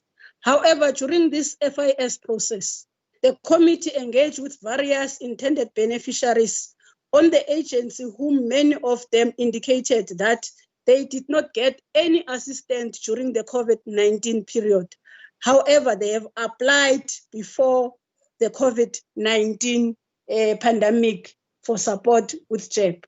Despite having applied before the pandemic, some of them have been only responded to and some have not been responded to. Turnaround times for approval on finances application has been a challenge. This is despite Gauteng Enterprise Propeller indicating that the turnaround time are between 4 to 8 weeks. In the main, the turnaround time for JEP has been more than 3 months in some instances. In conducting this FIS, the committee aims to unblock some of the bottlenecks that hinder this entity to exercise its mandate fully. The committee outlined recommendations with the aim of changing the course of how this entity does business, and it will continue doing so through the year in monitoring the process. With that, Deputy Speaker, allow me to go to page 5 of the report.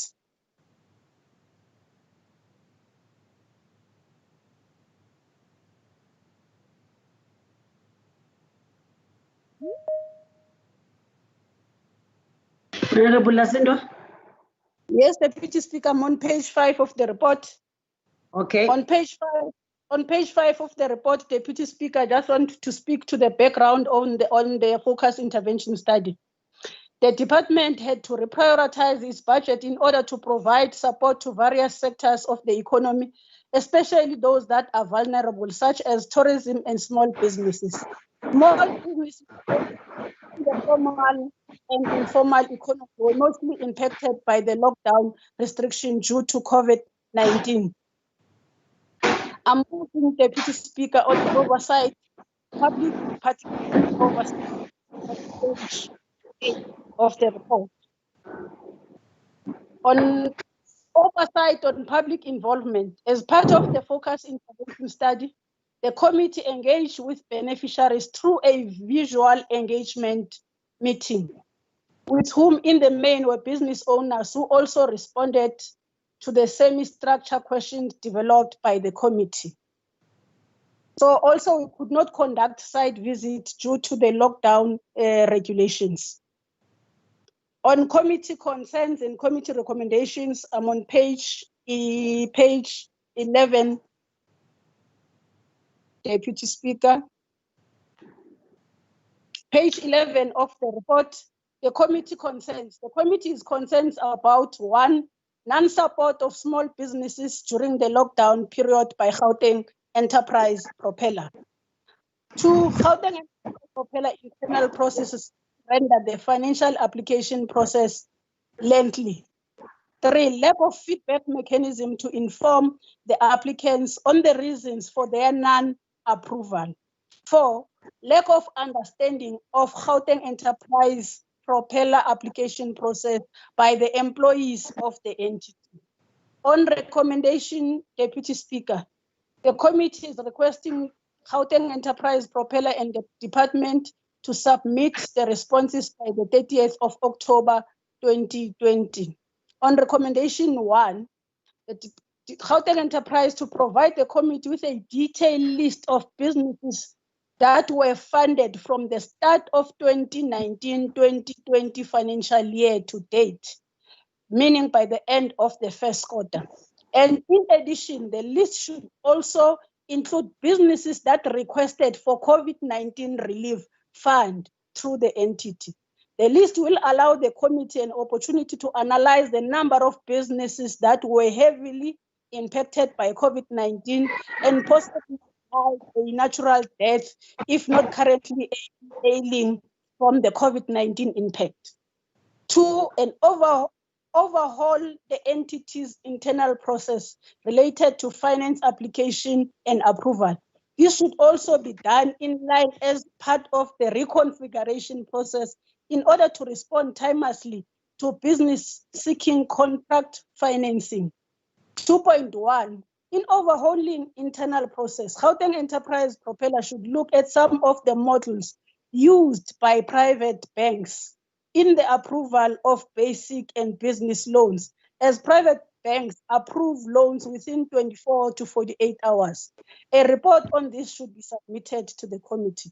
Number 3, Gauteng Enterprise Propeller should develop a comprehensive feedback mechanism that will inform applicants on the reasons for their non-approval. This mechanism should be developed in such manner that it's able to assist rejected applicants by steering them in the right direction so that they may be in the position of applying for funding in the future. Number 4, submit a progress report on the 2018-2019 financial skills audit to the committee by the 30th of October. This is because the committee noted that in 2018-2019, the department reported that a skills audit was conducted, focusing on prioritizing areas such as development on human resource strategy, standardization of job profiles, and organizational culture and change management. 4.1, into this, the committee quarterly performance oversight report, the CEO and the COO be appointed by the end of September 2020. Deputy Speaker, on acknowledgement,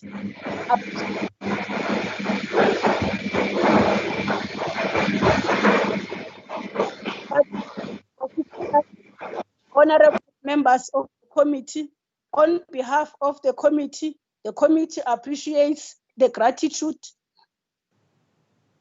No, the committee appreciates and gratitude also goes to the following persons, all support staff members of the committee.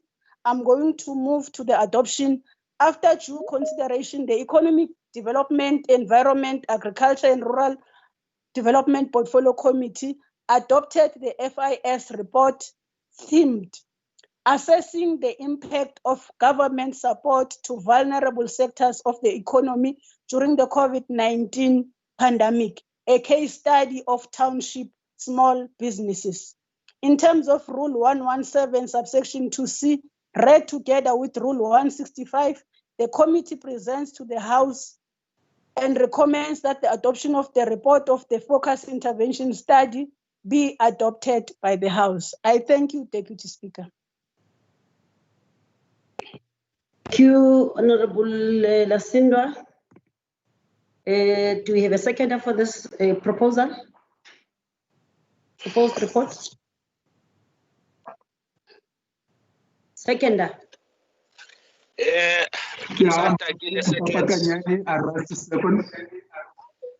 Thank you. Now I ask the question. All those who are in favor of the adoption of the report, say aye. Aye. Aye. Those who are not in favor, say no. Thank you. The yeas have it. Secretary, please read us the next order. Thank you, Honorable Deputy Speaker. The last order is Petition Standing Committee's fourth quarterly performance report for the year 2019-2020 financial year. Thank you.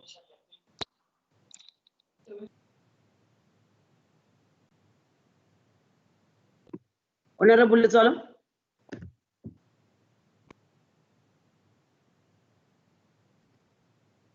Madam Speaker, I'm just battling with, not sure what is happening.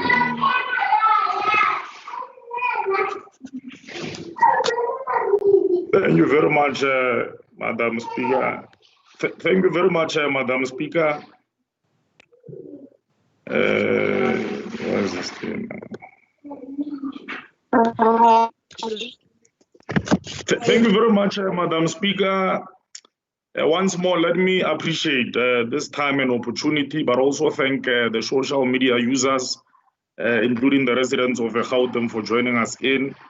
Let me also extend my gratitude to members of the executive present. I'm honored once more as the chair of the Petition Standing Committee to table the committee's fourth quarterly performance report for the 2019-2020 financial year as follows. Introductions, and I will request, Madam Speaker, that the parts of the report that I will not read be considered as read. Of course, by now I'm sure most members will appreciate that we are governed by the Petitions Act, and hence the report is also drafted in accordance with Section 6F of the Act. On the executive summary, the establishment of a dedicated petitions committee was aimed at enhancing the Act of petitioning and acknowledging the fundamental role it plays in the democratic process. The petitioning process is a unique way for citizens to bring their concerns and service delivery issues to the attention of the responsible authority and obtain responses from them. Government has a crucial responsibility to deliver services that a society requires to maintain and improve its well-being. The committee values the role that petitioners play in raising awareness on issues that may not be otherwise reach the attention of authorities, and the committee plays its part in holding them to account. In most cases, petitions have been far more effective in gathering community support around an issue affect them, and hence it becomes quite crucial that there's a timeliness but also responsiveness insofar as the handling of petitions. In this reporting period, the committee has considered and adopted a total of 57 new petitions, and these were referred to various authorities for consideration and reporting as guided by Section 7E of the Gauteng Petitions Act. Notably, there were 591 petitions carried over from the previous quarter and 13 petitions closed in the period under review. Therefore, the overall total number of petitions during the current period comes to 635. Closed petitions during the period under review, the committee closed 13 petitions. Closed petitions provide some examples of raising awareness and delivering positive change in relation to issues raised. Notably, the committee's achievement cannot be measured only against the closure of petitions, as it does not control all the variables which lead to the closure of petitions. It is important to know that not all the petitions are resolved to the prescribed directive of a petitioner, but responding authorities offer resolutions based on their policies and in line with the legislation. But that does not mean that authorities don't liaise with the petitioners to clarify some of the issues that might be arising from them. On public engagement, the committee considered that there's a great value in public engagement, and hence from time to time will undertake both internal as well as external hearings. It has played a role in attracting communities to engage authorities on their issues. However, during the quarter under review, the committee had to cancel all public engagement activities due to challenges in respect to the COVID-19 disruptions on the committee's plans. Evaluation of responsiveness, once more, I think it's another thorny area, is that the committee still maintains that the lack of responses to submitted petitions undermines the important role of petitioning process and the legislature's ability to demonstrate accountability to the petitioners. Failure by authorities to submit comprehensive and solution-driven reports results in the committee not achieving its objectives, which in turn has a negative impact on the lives of the residents of Gauteng. Petitions analysis with the 57 new petitions and closure of 13, all that represents a 23 resolution rate. The Department of COGTA and Human Settlement had the most petitions, which is 21, followed by the City of Joburg, which had 8. Most of the petitions had to do with the RDP misallocation and a plea for assistance, as the petitioner had all the requisite documentation, therefore lamenting the lag and the delays in the turnaround time for responses and interventions insofar as their petitions are concerned. Committee observations, it is evident that a vast majority of petitions received are housing related. The petitions standing committee of the legislature has been able to steadily increase its resolution rate from 5.5 during the second quarter to an impressive 23% during the quarter under review. The statistics show that there's a problem of RDP allocation in the West Rand, specifically in Chief Mogale City, where most female petitioners would have made or submitted petitions, lamenting the fact that they would have applied for housing, but to this day, they have not received such a housing. Committee recommendations, the committee believes that there are more systems inefficiencies in our departments handle and report back to the petitions committee. The committee therefore recommends that the premier and leader of a government business should strongly explore how each department handles petitions, designating individuals who will be responsible for collating reports and ensuring agreed upon resolutions are adhered to aside from the parliamentary liaison officers. Beyond exploring such a role, it needs to be created as many instances agreed upon resolutions are not being implemented. And based on our assessment, it is merely due to petition matters slipping through the cracks. Feedback should be provided to the committee by no later than November, the 12th of November 2020. The Premier should also instruct that all departments should include a reporting item on all quarterly and annual reports on the handling of petitions. In addition, petitions handling should be made a key performance indicator of all departments. Furthermore, the Premier, the leader of government business, and relevant MECs will be asked to appear before the committee to present the detailed plan on how to turn the tide on the heaps of petitions that would usually receive. The MEC of Human Settlement and COGTA should provide the committee with a report detailing the process put in place to alleviate challenges in allocations of RDP housing within the province. The department to submit the report to the committee by 15 October 2020. In conclusion, Madam Deputy Speaker, the petition system is generally seen as a key mechanism designed to ensure that the government remains accessible and accountable to its citizens. The committee is obligated to consider all petitions submitted to it and will continue to monitor responses on the part of the executive to ensure transparency, accountability, and accessibility as a tool available for resolving service delivery issues. On acknowledgements, I would like to take this opportunity to acknowledge and thank the following committee members, Member Chilwane, Member Riale, Member Ndlovu, Member Shabalala, Member Mofama, Member Peach, Member Ledwaba, Member Tong, Member Hoffman, including the support personnel, Ms. Vaz, Ms. Banyoni, Ms. Mfuku, Mr. Ngwane, petitions officers, Mr. Lekade, Mr. Tiane Petitions Administrators, Ms. Shabalala, Ms. Shabangu, our legal advisor, Advocate Muramogolo, Senior Information Officer, Mr. Letswalo, Mr. Tulu, as well as Mr. Mabas. On adoption, in accordance with Rule 164, the Petition Standing Committee hereby presents the report to the House for adoption. Thank you very much, Madam Deputy Speaker.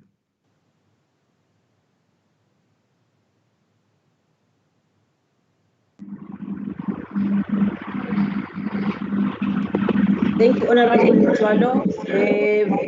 We have a seconder for this report. I move for the For secondment adoption. of the report. Move for the Thank adoption of the you. report. Thank you very much. Is that Member Tagile? That's correct, Deputy Speaker. Okay. Now I put the question. All those in favor of the adoption of the report, please say aye. Aye. Aye. Thank you. Those who say no, those who do not agree or not in favor of the adoption, please say no.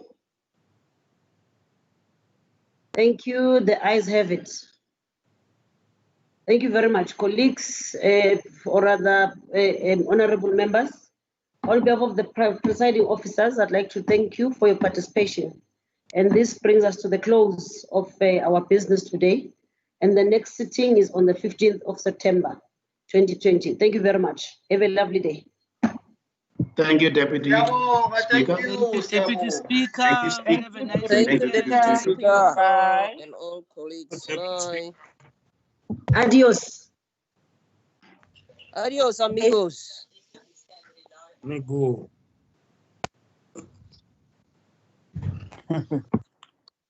My deputy. Bev. Bye-bye. Hello. Yes, Bev. How are you, my dear? I'm fine. How are you, Bev? I'm good. You must have a lovely weekend there by you. You too, my sister. You too. Okay, Enjoy. thank you. Member Barnos, did you bring us something from Clicks? Did you bring us some You stuff? starting a new fight. November Adams. But we've won.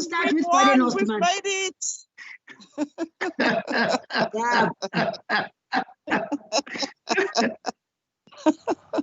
Member Letswalo, where are you? Member Letswalo. Ek is baie goed, Bev, ek klaar nie en jy? It was all right. I remember Lesego sal alles doen op my birthday on the 16th of October. He will let alles doen. He wants to do everything on my birthday. What's wrong with him?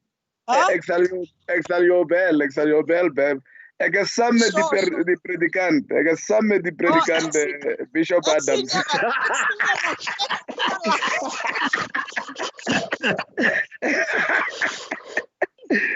Ons is saam met die predikant. Ek sien julle. Ons is die tsotsies van legislature. Ja. Dat moet van ons wees daar. Tot ziens, mensen. Tot ziens, mensen. Enjoy the weekend. Bye-bye. Bye. Hi, everyone. Have a good weekend. Bye. Oh, jij wat zo rassie. Dit is maar correct, maar hoe kan het? Goed.